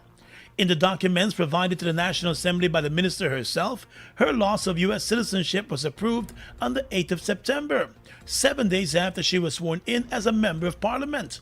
But more importantly, the documents also revealed that Waldron presented herself to the U.S. Embassy's consul office on the 4th of September to renounce her U.S. citizenship, and that was 3 days after she was already sworn in as a Member of Parliament. The Constitution of Guyana prohibits the holder of dual citizenship from serving in the National Assembly. According to the U.S. Embassy documents provided to the Clerk of the National Assembly, which have since been shared with the opposition, Waldron's expatriating act was performed voluntarily with the intent to relinquish her U.S. citizenship on the 4th of September 2020 under the provisions of Section INA 349A5 of the U.S. Immigration Nationality Act. In an invited comment, U.S. Immigration Attorney Dwayne Braffett of the Braffett Law Group explained to News Source that expatriation is a voluntary surrender or abandonment of citizenship under grounds and procedures established by statute.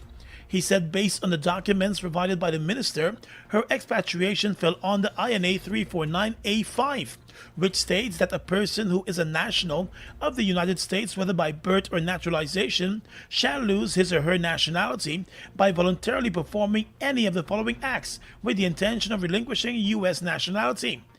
Those acts include making a formal renunciation of nationality before a diplomatic or consular officer of the U.S. in a foreign state, in such form as may be prescribed by the Secretary of State. He said it is important to note that the loss of U.S. citizenship takes effect on the actual date of expatriation and not the date of issuance of the certificate of loss of nationality.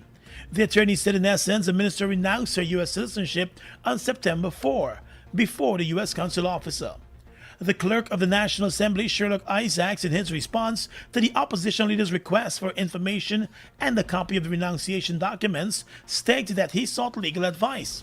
In the letter, the clerk said the advice confirmed that the minister voluntarily took the oath of renunciation during the month of September and lost her U.S. nationality immediately upon taking the oath. The clerk in his letter did not focus on the specific date of the renunciation. The APNU-AFC is maintaining that Ms. Waldron is unlawfully sitting in the National Assembly.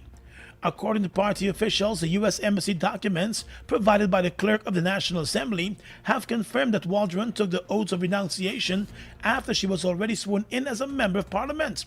And that means that at the time of her swearing in as a member of parliament, she was still the holder of U.S. citizenship. The opposition intends to move to the courts on the issue if the minister does not resign or is not removed as a member of the National Assembly.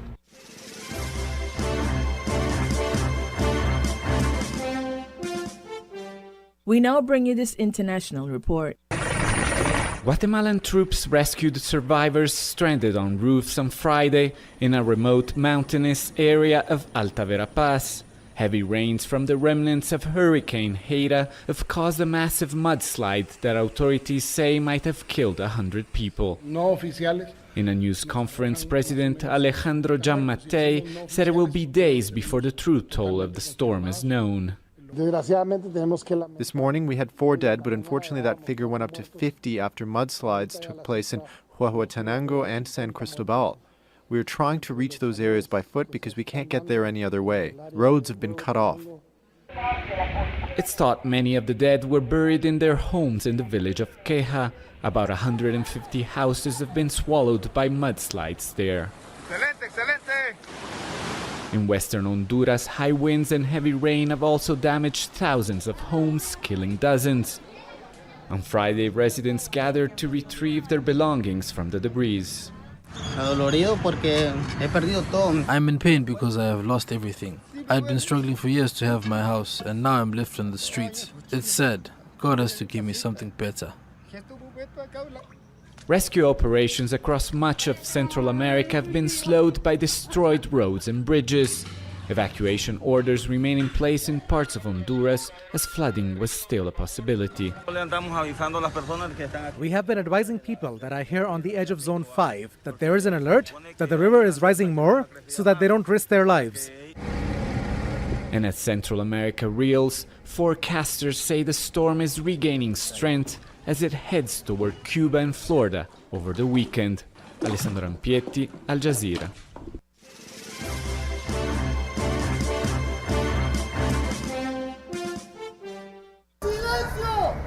Latin America is one of the most dangerous regions in the world to be a journalist.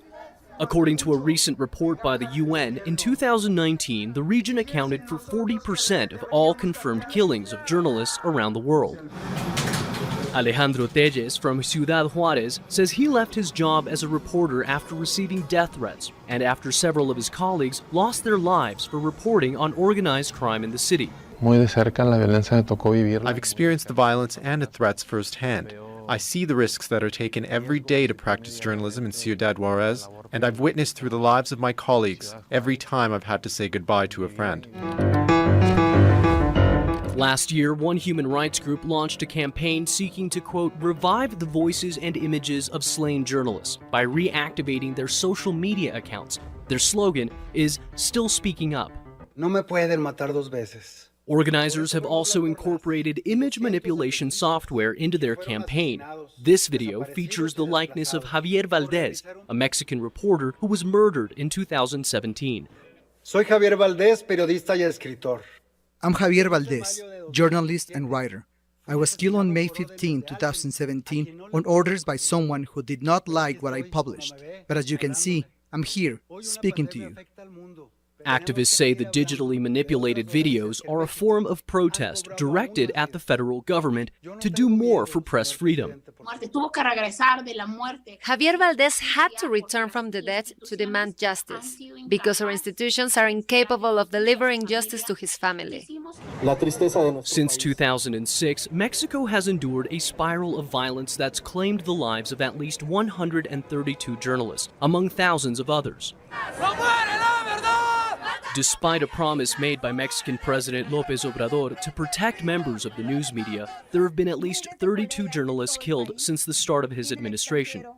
Security experts point to widespread impunity and collusion between authorities and criminal groups as the main reasons, ranking the country just behind Syria as the most dangerous for media professionals. Manuel Rapalo, Al Jazeera, Mexico City.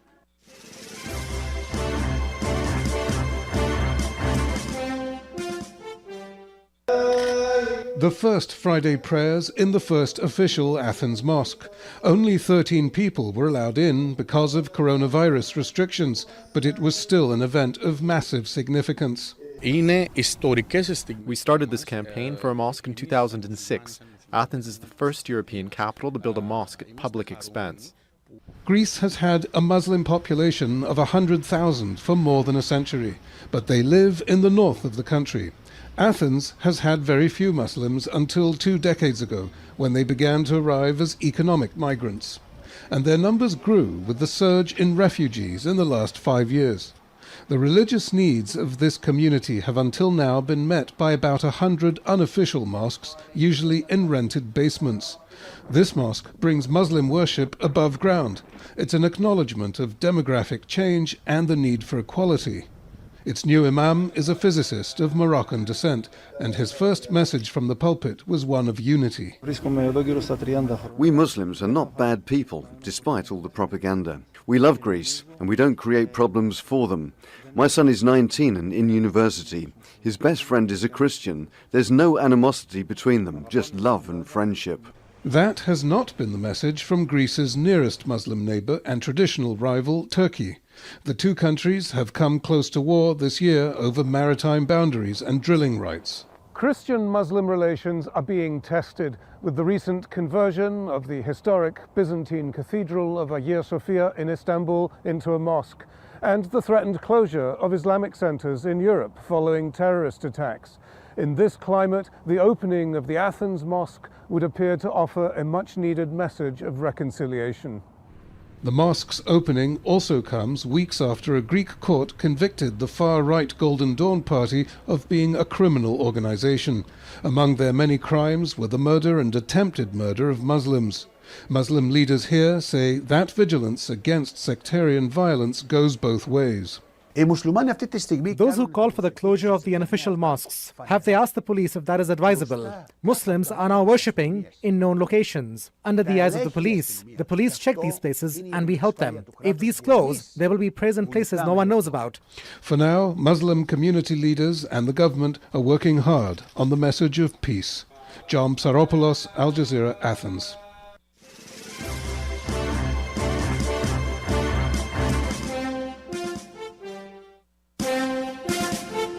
That was the WinFM Headline News, brought to you by KDP Enterprises, Caribbean Alliance, Carib Brewery, CNC Trading, The Grange. Maybe it's the way the brilliant gold liquid reflects our sunshine, or how the bright blue of its label mirrors the clear Caribbean skies overhead. Maybe it's the fresh, crisp taste of this beastly cold beer on a scorching hot day. Maybe it's even the way it brings us all together. But one thing is for sure, Carib is very much a part of who we are wherever we're from in the Caribbean. Carib, it's the way we play. Drink responsibly. Shipping your cargo shouldn't be a hassle. It can be as easy as a single call to Amerijet International, your worldwide cargo transportation solution. We provide all the services you need to ship your goods anywhere in the world. Whether your shipment is fresh, frozen, large or small, alive or hazardous, you can count on Amerijet to deliver it safe and sound. Amerijet International, by land, sea or air. We get it there. For more information, visit us online at www.amerijet.com or call us at KDP Enterprises, telephone number 466-9595.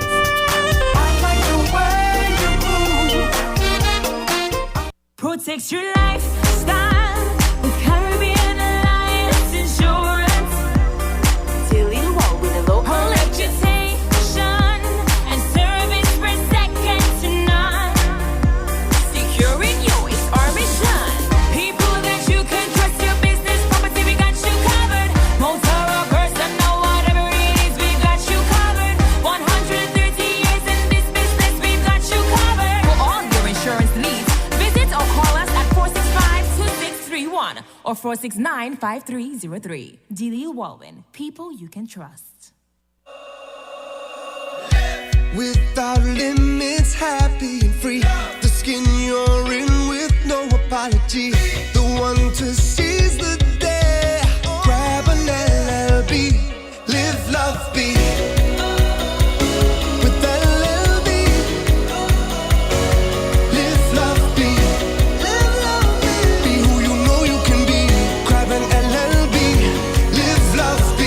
Cheers to a lemon, lime, and bitters. Live, love, be. Did you know that the Grange Healthcare Facility is the first purpose-built non-governmental healthcare organization on St. Kitts, offering 24-hour nursing, therapeutic, and residential care for older adults? It's situated at Otley, 7 miles east of Vastair in beautifully landscaped surroundings. The Grange has a team of highly trained professionals and provides care that's rated as being comparable with UK and North American standards. The Grange offers varied accommodation to suit your individual needs, and our all-inclusive packages make the cost of care per hour the most competitive on the island. Services include convalescent care for all ages, daycare facilities for older adults, rehabilitation services, and training and continuing education for healthcare providers. For more information, call 466-5525 or 465-8020, fax 466-8221, or email thegrangehealth@gmail.com, or visit our website at www.grangehealthcarefacility.com.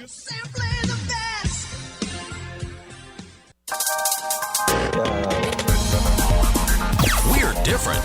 We're 98.9. 98.9. Win FM. People make the world go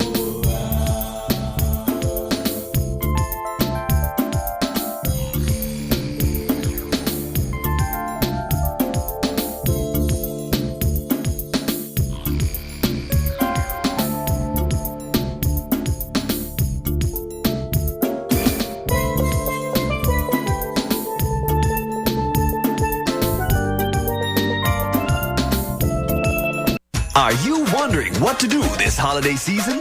Will it be the same? Will you be able to give your family all that they need? Well, with TDC Financial Services, all your holiday woes will disappear. You can get up to $35,000 unsecured for your holiday needs. Give us a call at 465-6516 or 469-5430 to find out how we can help to make your holidays happier for you and your family. TDC Financial Services, where money is made easy. The Cable introduces My Cable, your convenient online cable account experience. It gives you the power to pay your bills in real time, manage your account, view your current bills and bill history, view channel lineup, request a service, and upgrade Ultra TV services. All this without ever visiting the cable office. To sign up, all you have to do is log on to www.thecable.net. Now you have the power to manage your account online with My Cable. From the Cable.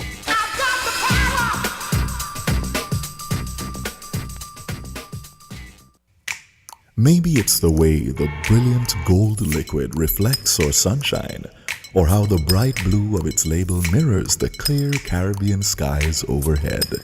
Maybe it's the crisp taste of this beastly cold beer on a scorching hot day. Maybe it's even the way it brings us all together. But one thing is for sure, Carib is very much a part of who we are wherever we're from in the Caribbean. Carib, it's the way we play. Drink responsibly. People make the world go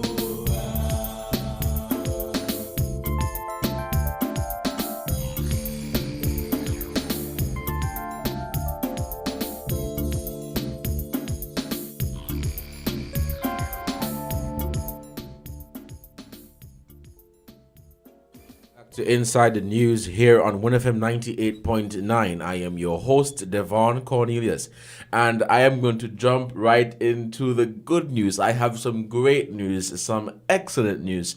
It has been declared that Joe Biden is the winner of the 2020 presidential election.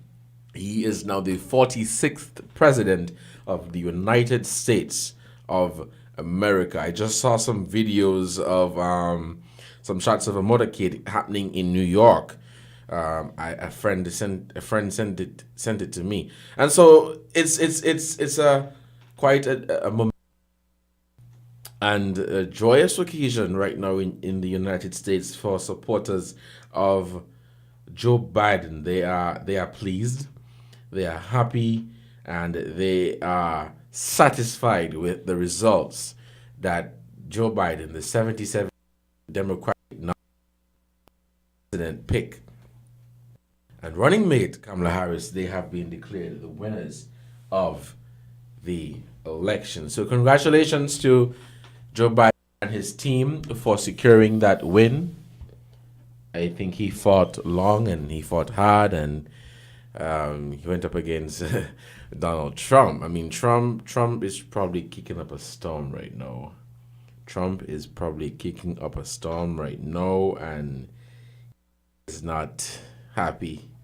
Many persons thought I was supporting Trump, so I posted on my status, congratulations, Biden, and they said, hey, take it down because you were supporting Trump. I wasn't supporting anybody. I was just, being mischievous, saying, let's go Trump, let's go Biden, let's go Trump. But congratulations to the people of America for choosing the next president, for choosing their 46th president. And I think, they're happy. They're really, really happy. And I trust and hope that they will be able to live with the decision, because they made a decision in 2016. They made a decision in 2016 to elect Donald Trump. And we all see where that went. So Joe Biden is the president-elect of the United States of America. So we are going to get right into our program for today. And we'll be talking about elections. Elections in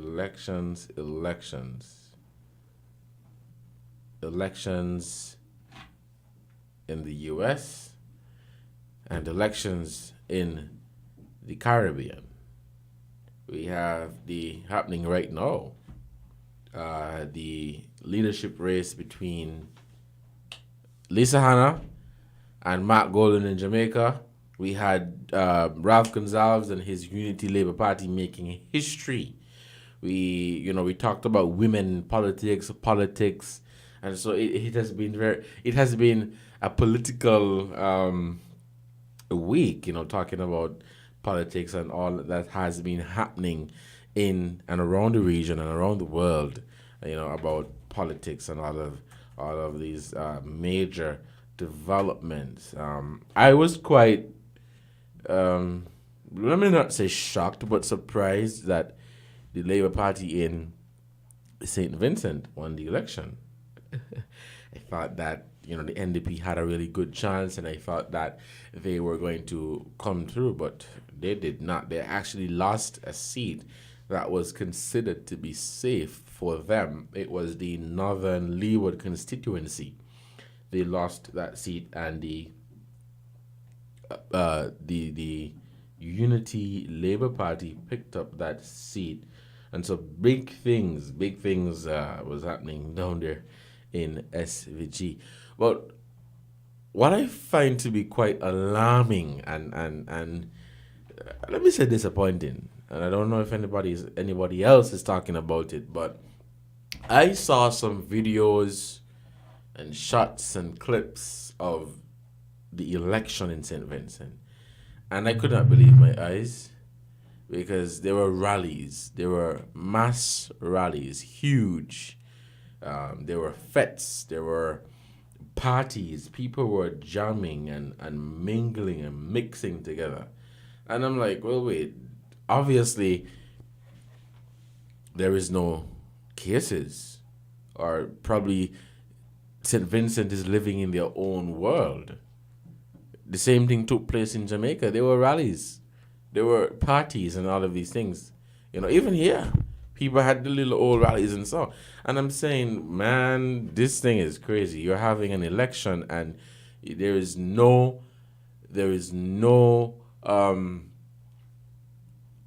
respect. There's no respect. Or maybe respect is not the word, but you're totally disregarding the fact that COVID-19 is still around. You're totally disregarding the fact that COVID-19 is still here. And we would have seen it happening in St. Vincent. There were massive rallies. All the politicians from the Unity Labour Party and the NDP, they were all on stage, they're jamming, big artists here, big artists there. And so a lot of things were really happening down there. And I don't know how they managed to do that, but that is quite disappointing and alarming. PNP is having their own internal elections today. I have not seen any big rallies. I think Mark Golden and Lisa Hanna, they have been doing a very good job in managing their campaign and making sure that it's very COVID-19 compliant. Whenever I saw videos and photos of the campaign within that party, it was very COVID-19 compliant. Everybody had their mask. Everybody, they were practicing social distancing, and so they really, complied with the COVID-19. But then you have other people that just disregarding COVID-19. It's only this morning here we had the Chamber of Industry and Commerce, talking about businesses and talking about people in general being compliant and adhering to the rules that the authorities would have put in place, And so I'm just begging people to please be compliant and play your part. But we're talking about elections, and we're talking about all that has been happening and all that is happening now. Right now, the results are expected 5 p.m. Jamaica time. So we are really going to be following what is happening in Jamaica with the PNP. It's not a general election, of course, but I think it's major. I think it's significant because the PNP would have suffered a massive, crushing, unprecedented defeat, and so it begs the question: who will be PNP's saving grace? Will it be the 45-year-old Lisa Hanna, former Miss World, or would it be Mark Golden, the lawyer, attorney at law, and investment banker? And so big things are really happening, and we're going to have that discussion here today on Inside the News. Of course, the lines are open, so you can call in. You can chime in on this discussion. And of course, call in to congratulate President-elect Biden, and wish him all the best and the people of America. We have a lot of Caribbean nationals, a lot of people who are from St. Kitts and Nevis who are residing in the United States. Many of whom I know they supported Biden, because I have a lot of them on my WhatsApp, and I saw numerous posts and statuses from them. They said, let's go Biden, and they had a little own rally and all of that, rallying for Biden. And so I know Caribbean people they're happy here in the Caribbean, and they're happy in the US, because whatever decision the US makes, it would affect us, because we somewhat depend on the US, for like imports and all of that. But this is the discussion that we're going to be having today. The political landscape and how it has been changing over the years. It has really changed. A few things, not so much. And of course, we would get into that. But I would encourage persons to call in and say, are you of the view or of the opinion that it has changed, or is it still the same? Has it changed for better or for worse? And so these are some of the questions that we are going to be answering. Has politics in the Caribbean changed for the better or for the worse?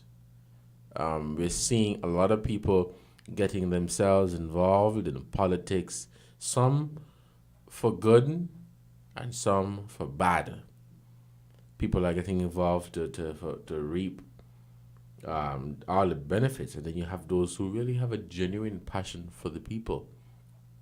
In Jamaica, Kelly Knight would have said, look, the leader of PNP must have a passion to serve people, to serve the party.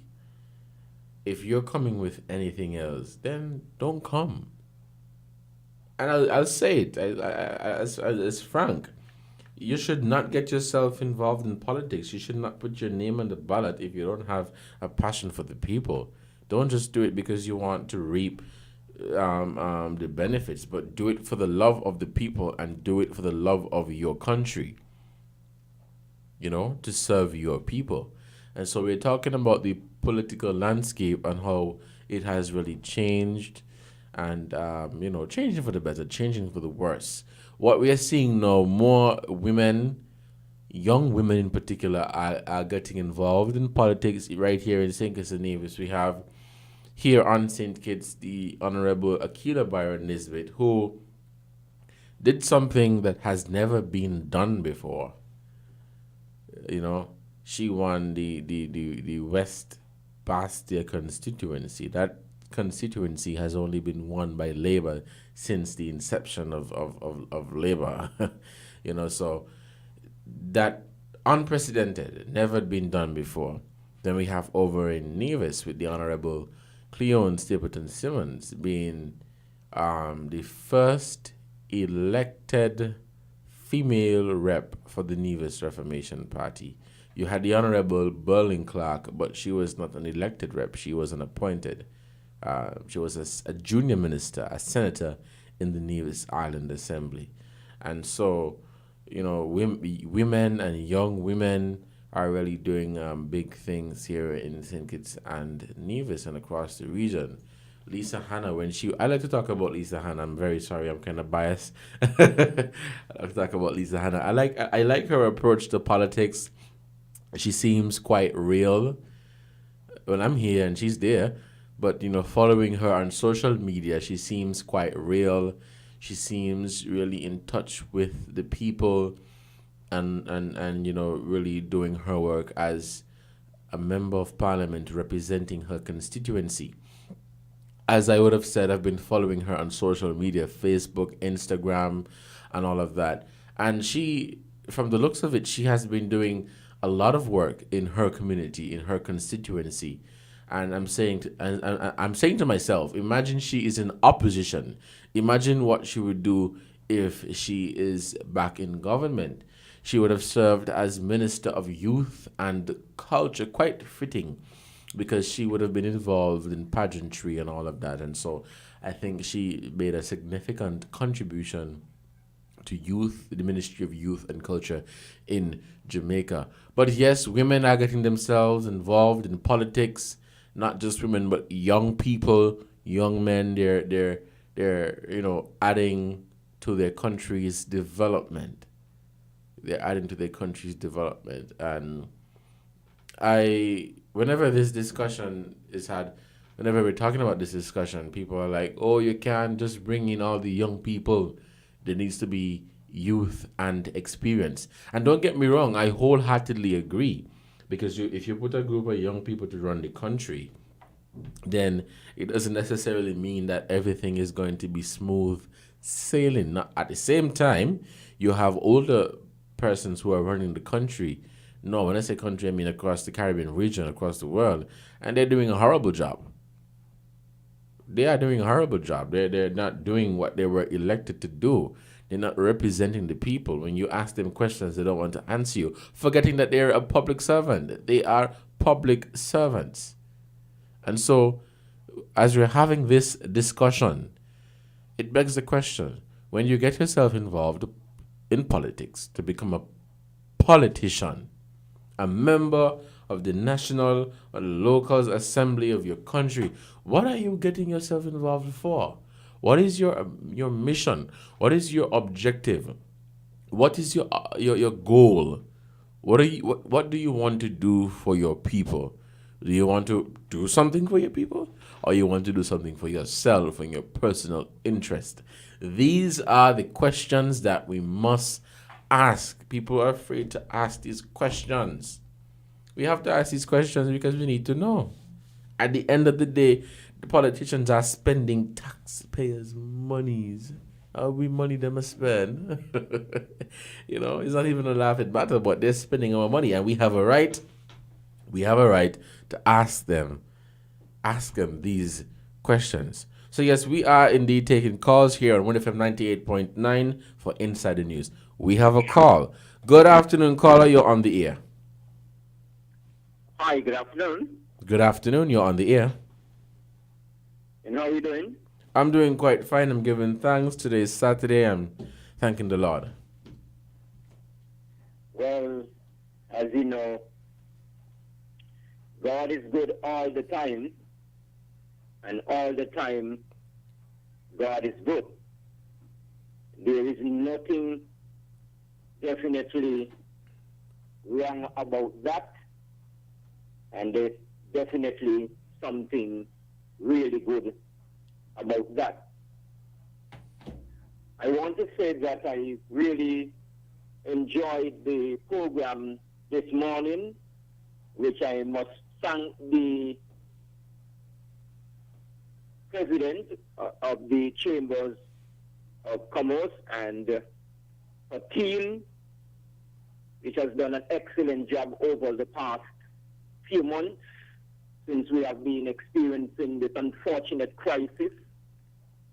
And being the first female to be elected to that position, unfortunately, it comes a time when it is a crisis, which she has to be leading her organization. But they're doing their best, and they have done an excellent job. And I want to commend them for their presentation this morning, their contribution, and the representation that they would have delivered on the program this morning. And we will continue to dialogue because, you know, we are fighting this serious battle, unfortunately, which came to our shores. And unfortunately, it is not only here in St. Kitts Nevis, throughout the leewards, the OECS, the Caribbean, but this is something that is happening throughout the world. And that is why I would have said to you 2 weeks ago in reference to the most powerful nation in the world, I predicted, which I did ask you if you will call it at that time. But you were talking about what took place in 2016 in reference to Clinton, Mrs. Clinton, and maybe based on that particular scenario, that experience, you may be, you know, which most likely was thinking that the same thing could happen. But I was confident, with all the confidence in the world, that America will get it right. I was confident that the people of America will say no to Mr. Trump, enough of Mr. Trump, and goodbye to Mr. Trump. I mean, this man, I mean, there is so much that you can say in reference to his behavior, his track record, his performance, his presidency. I mean, you name it. We can go on and go on and go on, and it was embarrassment from day one, from beginning to end. And even imagine that yesterday, the 6th of November, over 125 people in America got the corona. One day in America, They recorded yesterday having the most people to get the corona in one day. More than twice the population of St. Kitts and Nevis. And that is why I said to you, it's important for America to get it right. Well, they have a lot of work to do. And Joe Biden will get the support. He definitely needs the support. He has the experience. And I know he will be getting a very good ear from Bill Clinton, from Obama, and their very talented, experienced people who will stand up and give and put their best foot forward for their country. This man has divided America. He has, oh boy, oh boy, oh boy. But I can talk about the load of damage that this man has done to America and to the world. Fortunately, it has come to an end. And it's just now putting back the pieces and making sure that the image of America and the world come back. And the White House, because as I said before, if you take a pig and put it in a palace, that does not make it a king. And unfortunately, there are too many people who get into politics. And if you are elected, you become honorable. You get automatically that title. But there are too many people, they are dishonorable and are horrible when it comes to holding these positions. But let me ask you, this is a very important question. Do you know any country in the world which has got it right in reference to the corona? No, I think all countries struggled. That is the fact and the reality. All countries, they struggled. Some performed better than others, but all countries, they had their challenges. And you have said it just right. Because as I said before, there is no leader in the world who is a God. There is no country, no nation which is a heaven. And only heaven you will find perfection.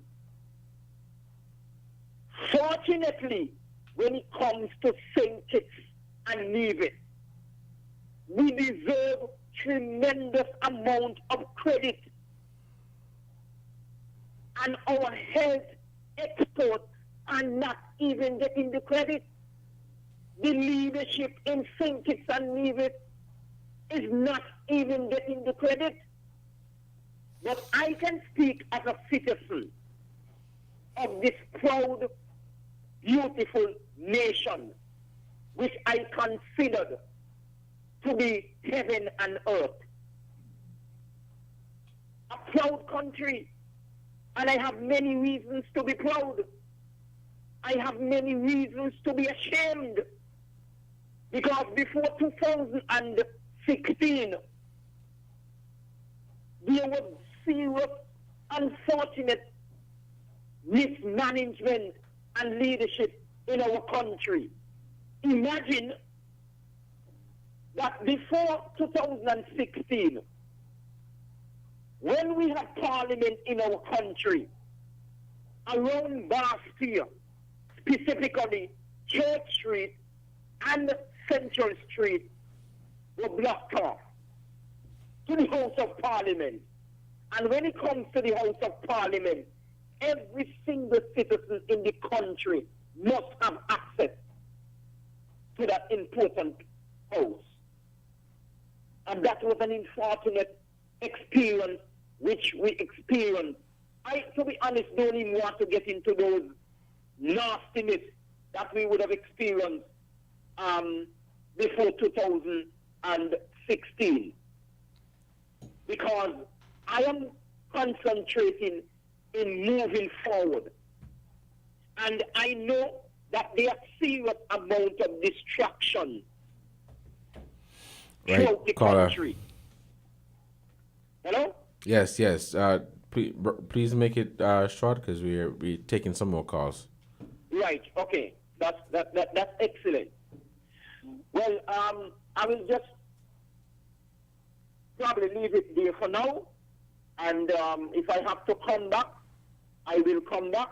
I know for sure that I have quite a bit to say in reference to our country and the corona, especially, which will be the talk of the day, the talk of the town, and should be the talk of the country. This is very important. So I will leave it in your hands to continue the dialogue, and I will come back, even if it's not today, definitely in the future. You take care for now. Thank you, caller, for your input here on Inside the News on WinFM 98.9. We have another call. Good afternoon, caller. You're on Inside the News. Greetings. A few reminders. Here in St. Kitts, Nevis, the nastiness is still with us. Ain't gone nowhere. We still have the nastiness to deal with. Other reminder is that the USA belongs to the original Indians. Other reminder is that as a continental African people, the continent, Alkebulan, Africa, call it what you may, that's our rightful home. Our rightful home. We cannot be a nation outside of the continent of Africa. That's illusion, because we are not West Indians, we are not Kittitians, Nivijans, Antiguans, Jamaicans, Barbudans, Trinidadians, Tobagans, etc., etc., etc. Those are elusive identities. We have one identity. We are an African continental people. Give thanks for the time. Blessed love. Thank you, caller, for your input here on Inside the News on WinFM 98.9. Our lines are open and we are taking calls for this discussion about politics, the political landscape of politics in St. Kitts and Nevis, across the region. We are taking your calls so we can have this very important and meaningful dialogue. We have another call? Okay, we don't have a call. So we're continuing discussion, yes. And, you know, we're talking about politics and the role of politicians and what they are required to do and all of that. And, you know, politicians, we have some good ones. And, yes, we have some bad ones. We have some good ones and we have some bad ones.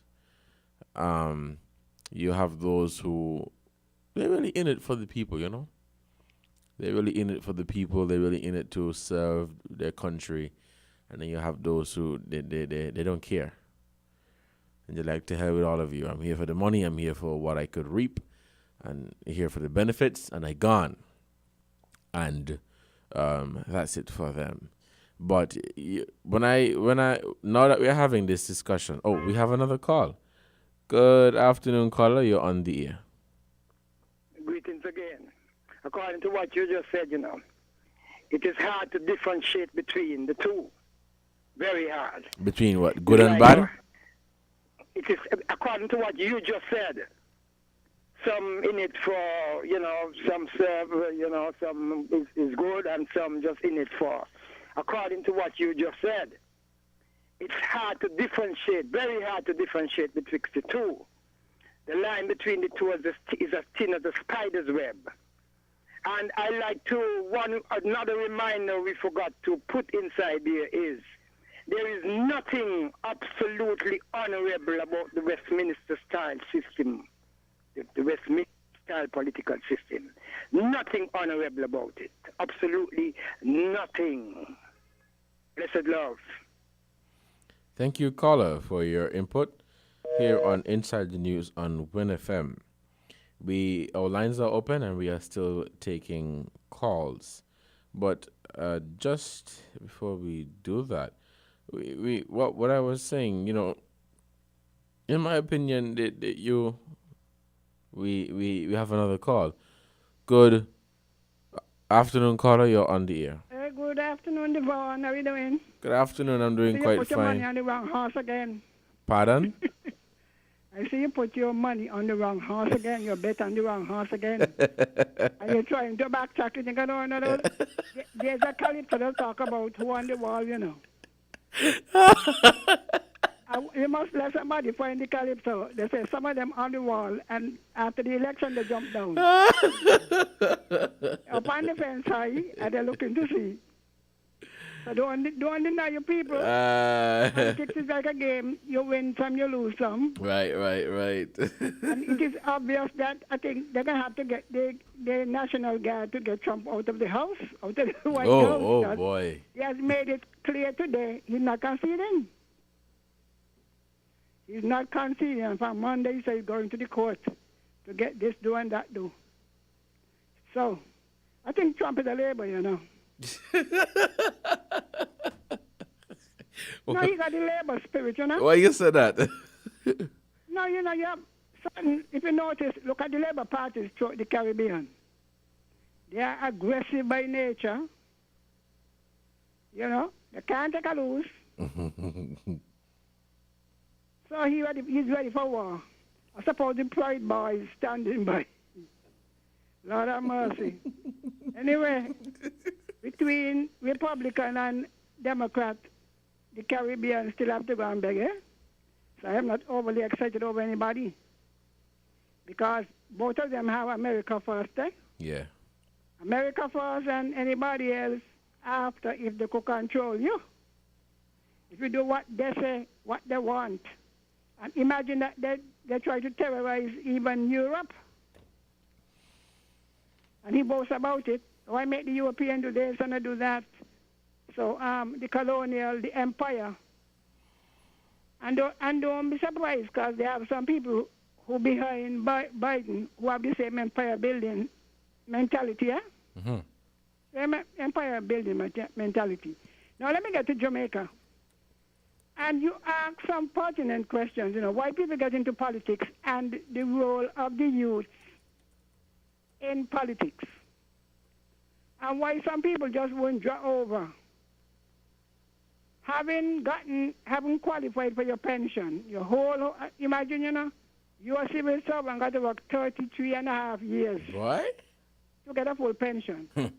And they go in, bamboozle people, they get 2 terms, they get a full pension, then they turn around and they get, some of them would have been in the government service, get a next pension. Right. Then they're going to get a social security pension. Right. But the aim is power. And what we get? Huh? What we don't get for it? What we get? Nothing, right? Well, you get dependent on your place in the service, Yeah, You could be in there 40 years, and if you're down below, God bless what you get. For you to get something sensible, you got to be up at the top as a permanent secretary. Anybody on the permanent secretary, you're getting about half of your salary. You ain't getting no consequence, you know what I mean? Mm-hmm. You can. Many people have made a mistake and say, well, when I retire, I shall build my house cash. When they retire, they notice they could only buy the blocks and the steel. But it is power, Yeah. When you imagine that one yesterday, you were just an ordinary person. I wouldn't say nobody, eh? I wouldn't say that because I'm a Christian.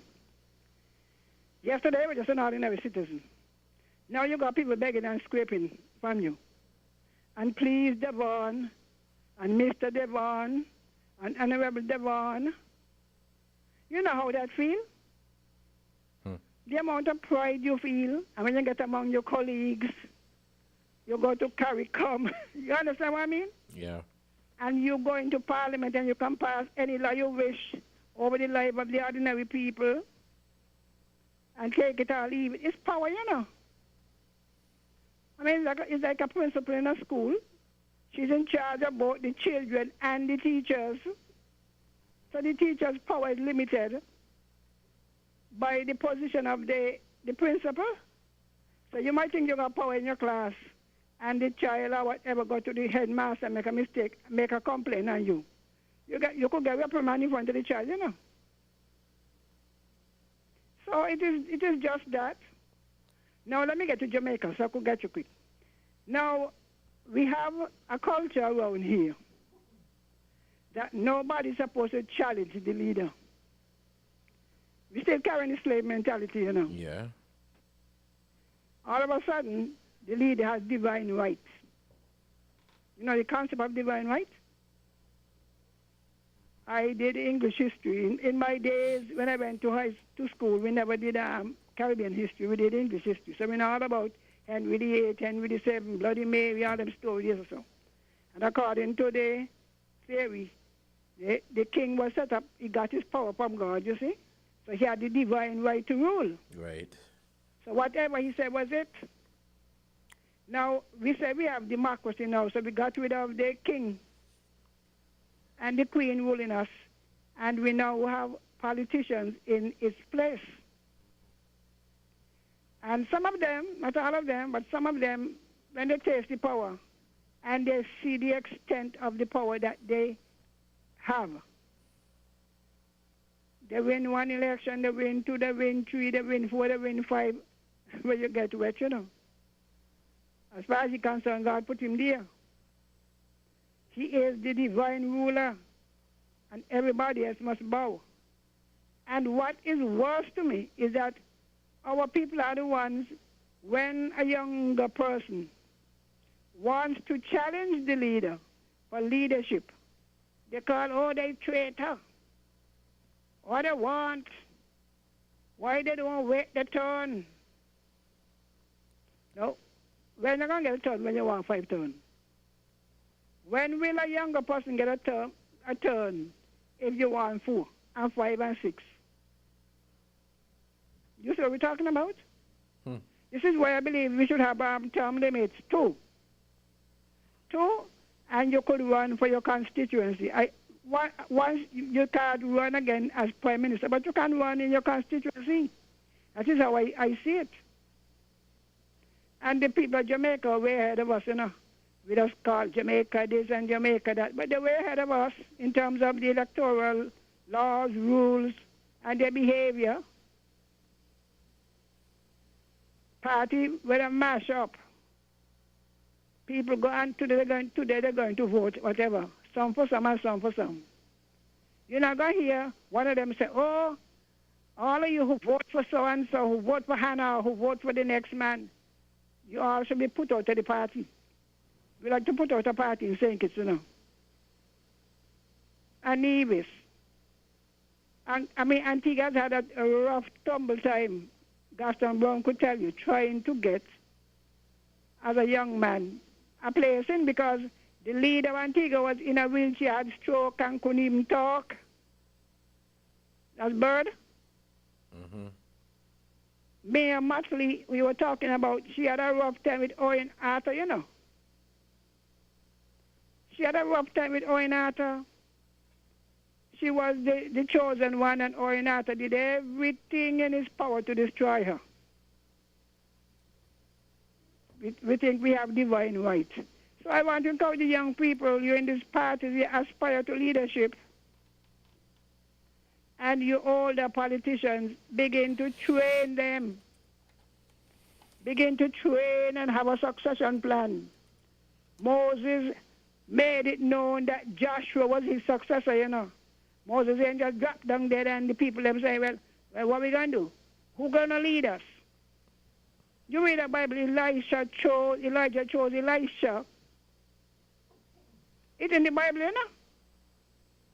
Some pastors, they weren't able to function and they're not moving. The Lord called me and the Lord put me here. And there are young people in the church who would even have to progress the church. Well, you know, the Lord called me, so the Lord didn't call nobody else. All of us are called, the Bible says, you know, saints. But it is this mentality that we have of divine right. And I want to encourage the young people in the parties, prepare yourself for leadership. And the older ones, make room for the younger ones. I admire Mark Brantley, you know. And I admire Mr. Amory. Nobody had to push him out or force him out. Mr. Parry went on his own with some push. He was being pushed. By who? We have one. They're going to have to have a revolution in India. Make room, Dr. What is his name now? The medical doctor. Dr. Drew? Terence Drew is ready, you know. Dr. Drew, you mean? Dr. Terence Drew. He has begun to flex his muscle. But there are elements in that party who keep saying, well, if the people them want the old leader, I mean, the old leader must have some shame and some pride. You understand? You know? You're going to wait until the party lose 1, 2, 3, 4, 5, 6, 7 election. I mean, get serious. You see, in the PAM party, when Dr. Simmons lost the 95 and 2000, he finished. He didn't wait for nobody to beg him, Dr. Simmons, please to go sit down. And another thing, people talking about age. You know, Dr. Simmons was, 62 or something like that?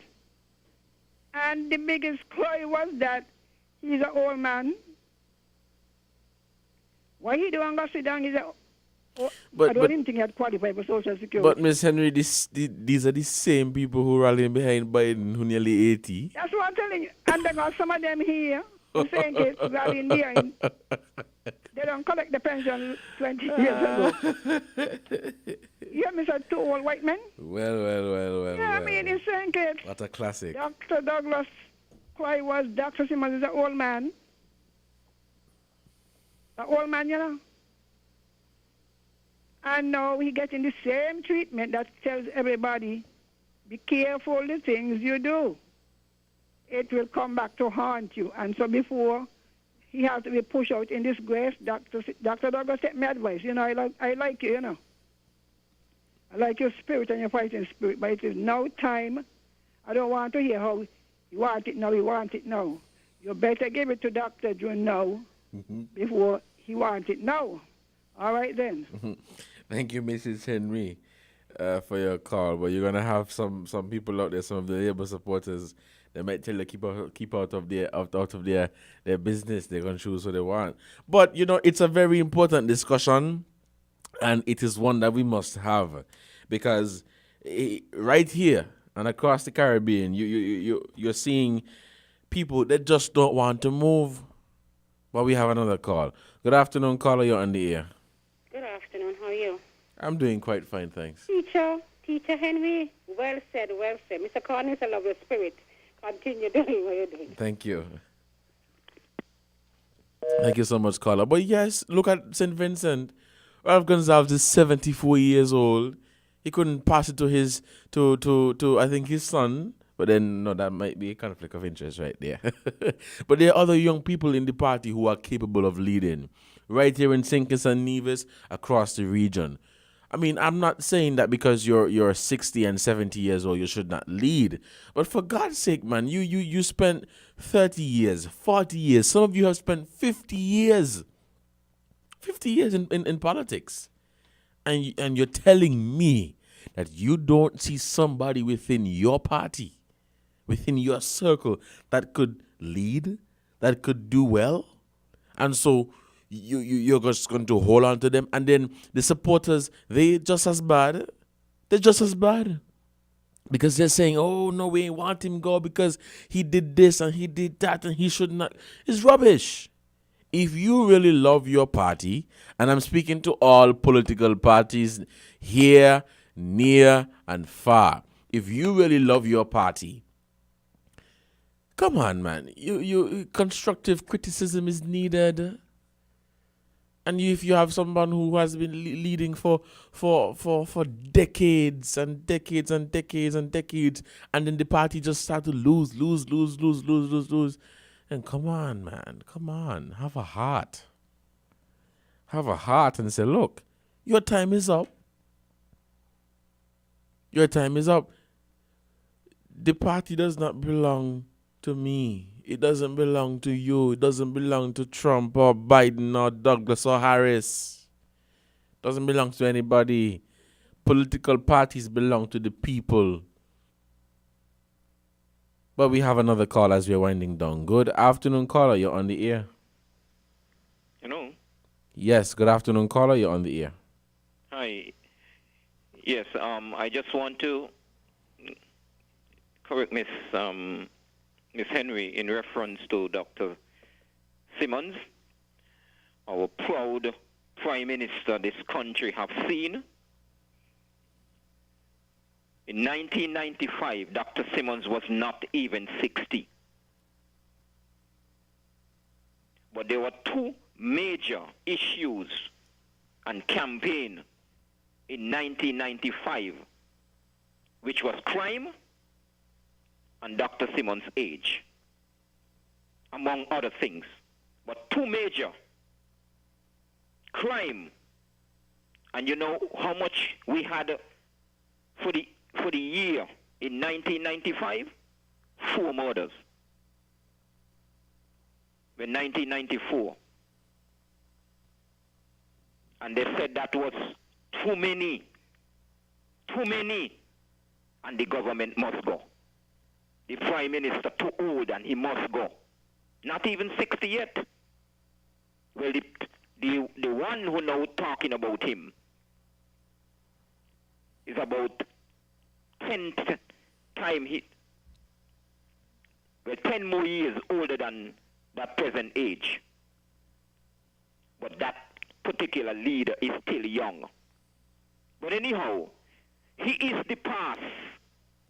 He will never come back when it comes to Church Street, or St. Kitts and Nevis as a Prime Minister. You mark my word. That will never happen. So, who still have that in the pipe dream? They could continue to have it in the dream. But before I go, let me ask you a question. Do you know in the last election, we had a party which was considered as a dream team? You aware of that? No, could you enlighten me?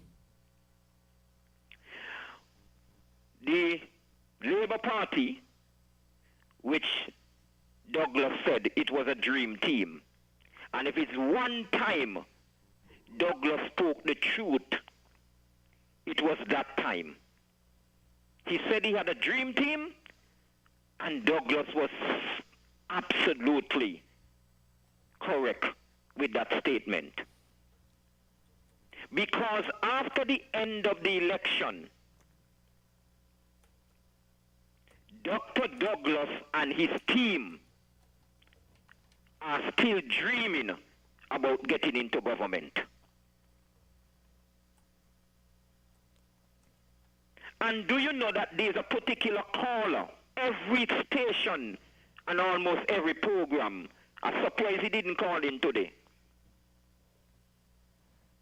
The only one stations, maybe TBN, Paradise, and Pastor Hayes' station. Every station he is on, not realizing that the election done, campaigning, because he also supports this dream team,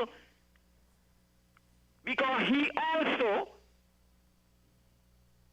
still waiting, still dreaming about getting into government, not realizing that election done gone. Not realizing that. Up to Wednesday, Mark had to fix him up and his program. Well, let me just say this. That I have tremendous confidence. But first of all, I had no confidence in the former government of St. Kitts and Nevis. I had no confidence in the former Prime Minister of St. Kitts and Nevis. But I will put it to you. I will assure you. I am putting it to the people of St. Kitts and Nevis and by extension the world that I have full confidence in the future of St. Kitts and Nevis under the present government. Right, caller. So make it short because we're wrapping up this segment. And that is how I am going to end. And may God bless this beautiful, proud nation of St. Kitts and Nevis. And may God continue to bless our people. You take care. Thank you, caller, for your input here on Inside the News. So we are closing the phone lines. We're not taking any more calls. But I'm just going to begin wrapping up just in the next few minutes because I think this is a very good discussion. And, of course, we will continue next week. But we're talking about politicians and the role of a politician. And I want to use this opportunity to appeal to people here in St. Kitts and Nevis, across the region, whoever listening. Do not let your support for a political party or a politician blind you in any way. And I don't know how else I could say it or how else I could put it across. Do not let your support for anybody in politics blind you and, block your vision to see whenever things are not going the right way. Because you're doomed if that is the case. You're doomed. At the end of the day, we are all entitled to our own opinion, and which is right, which is fair. Because you have some people that believe that people should not say how they feel, But I would just want to appeal, of course, not bashing anybody in particular, but it is a trend. And I've seen it. And it's depressing. It's hypocrisy at its highest. It is hypocrisy at its highest, at its peak. Do not let it blind you. You can support whoever you want. Whoever you want to. But offer constructive criticism. Whether you want to do it publicly or privately. For me, it doesn't really matter. But they're public servants. But this is the discussion that we're having. Politics, the political landscape. And we're definitely going to continue this discussion next week. So please tune in next week. And we're going to be talking politics. I know some of you like to hear politics. I like to talk about politics. Anybody who know me, I like to talk about politics. But I like to be fair. I like to be balanced. And even though we have our own views and opinion, it's very important that we are balanced and we really understand what's really happening in our country, and people should, look above parties and look above your own your politician or your representative. Think about your country. But this was another edition of Inside the News here on Wind FM 98.9. I'm so sorry the time ran out so quickly, but we're going to be back next week for Voices. And we're I have a surprising and very good lineup for you next week. I'm not going to tell you, so I'm going to keep you in suspense so you could tune in next week. But stay safe. Enjoy your Saturday. It's a beautiful Saturday. Again, congratulations to Biden. Even though they say I was supporting Trump, I ain't supporting none of them. And they say ball for who come, not ball for who go. But thank you guys so much for listening to, thank you to our usual listeners and our first time listeners. My name is Devon Cornelius, and it was a pleasure being here to host this program. Until next time, stay safe. To all the hard-working frontline workers out there. Oh, today is the first flight, American Airlines, and it is about a full flight. So, frontline workers, stay safe. All our people, wear your mask and cover your mouth and your nose, please. Wear your mask, cover your mouth and your nose. I sound like I'm angry, but I'm not. And please be COVID-19 compliant and do your part to protect St. Kitts and Nevis from the COVID-19 virus. Don't say not doing it because Douglas is in power, or don't say not doing it because Brantley in power, or because Harris in power. Protect your country, love your country, big up yourself. Goodbye.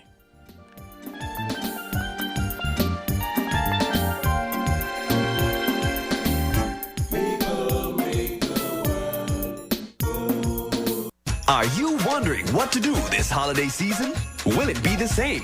Will you be able to give your family all that they need? Well, with TDC Financial Services, all your holiday woes will disappear. You can get up to $35,000 unsecured for your holiday needs. Give us a call at 465-6516 or 469-5430 to find out how we can help to make your holidays happier for you and your family. TDC Financial Services, where money is made easy.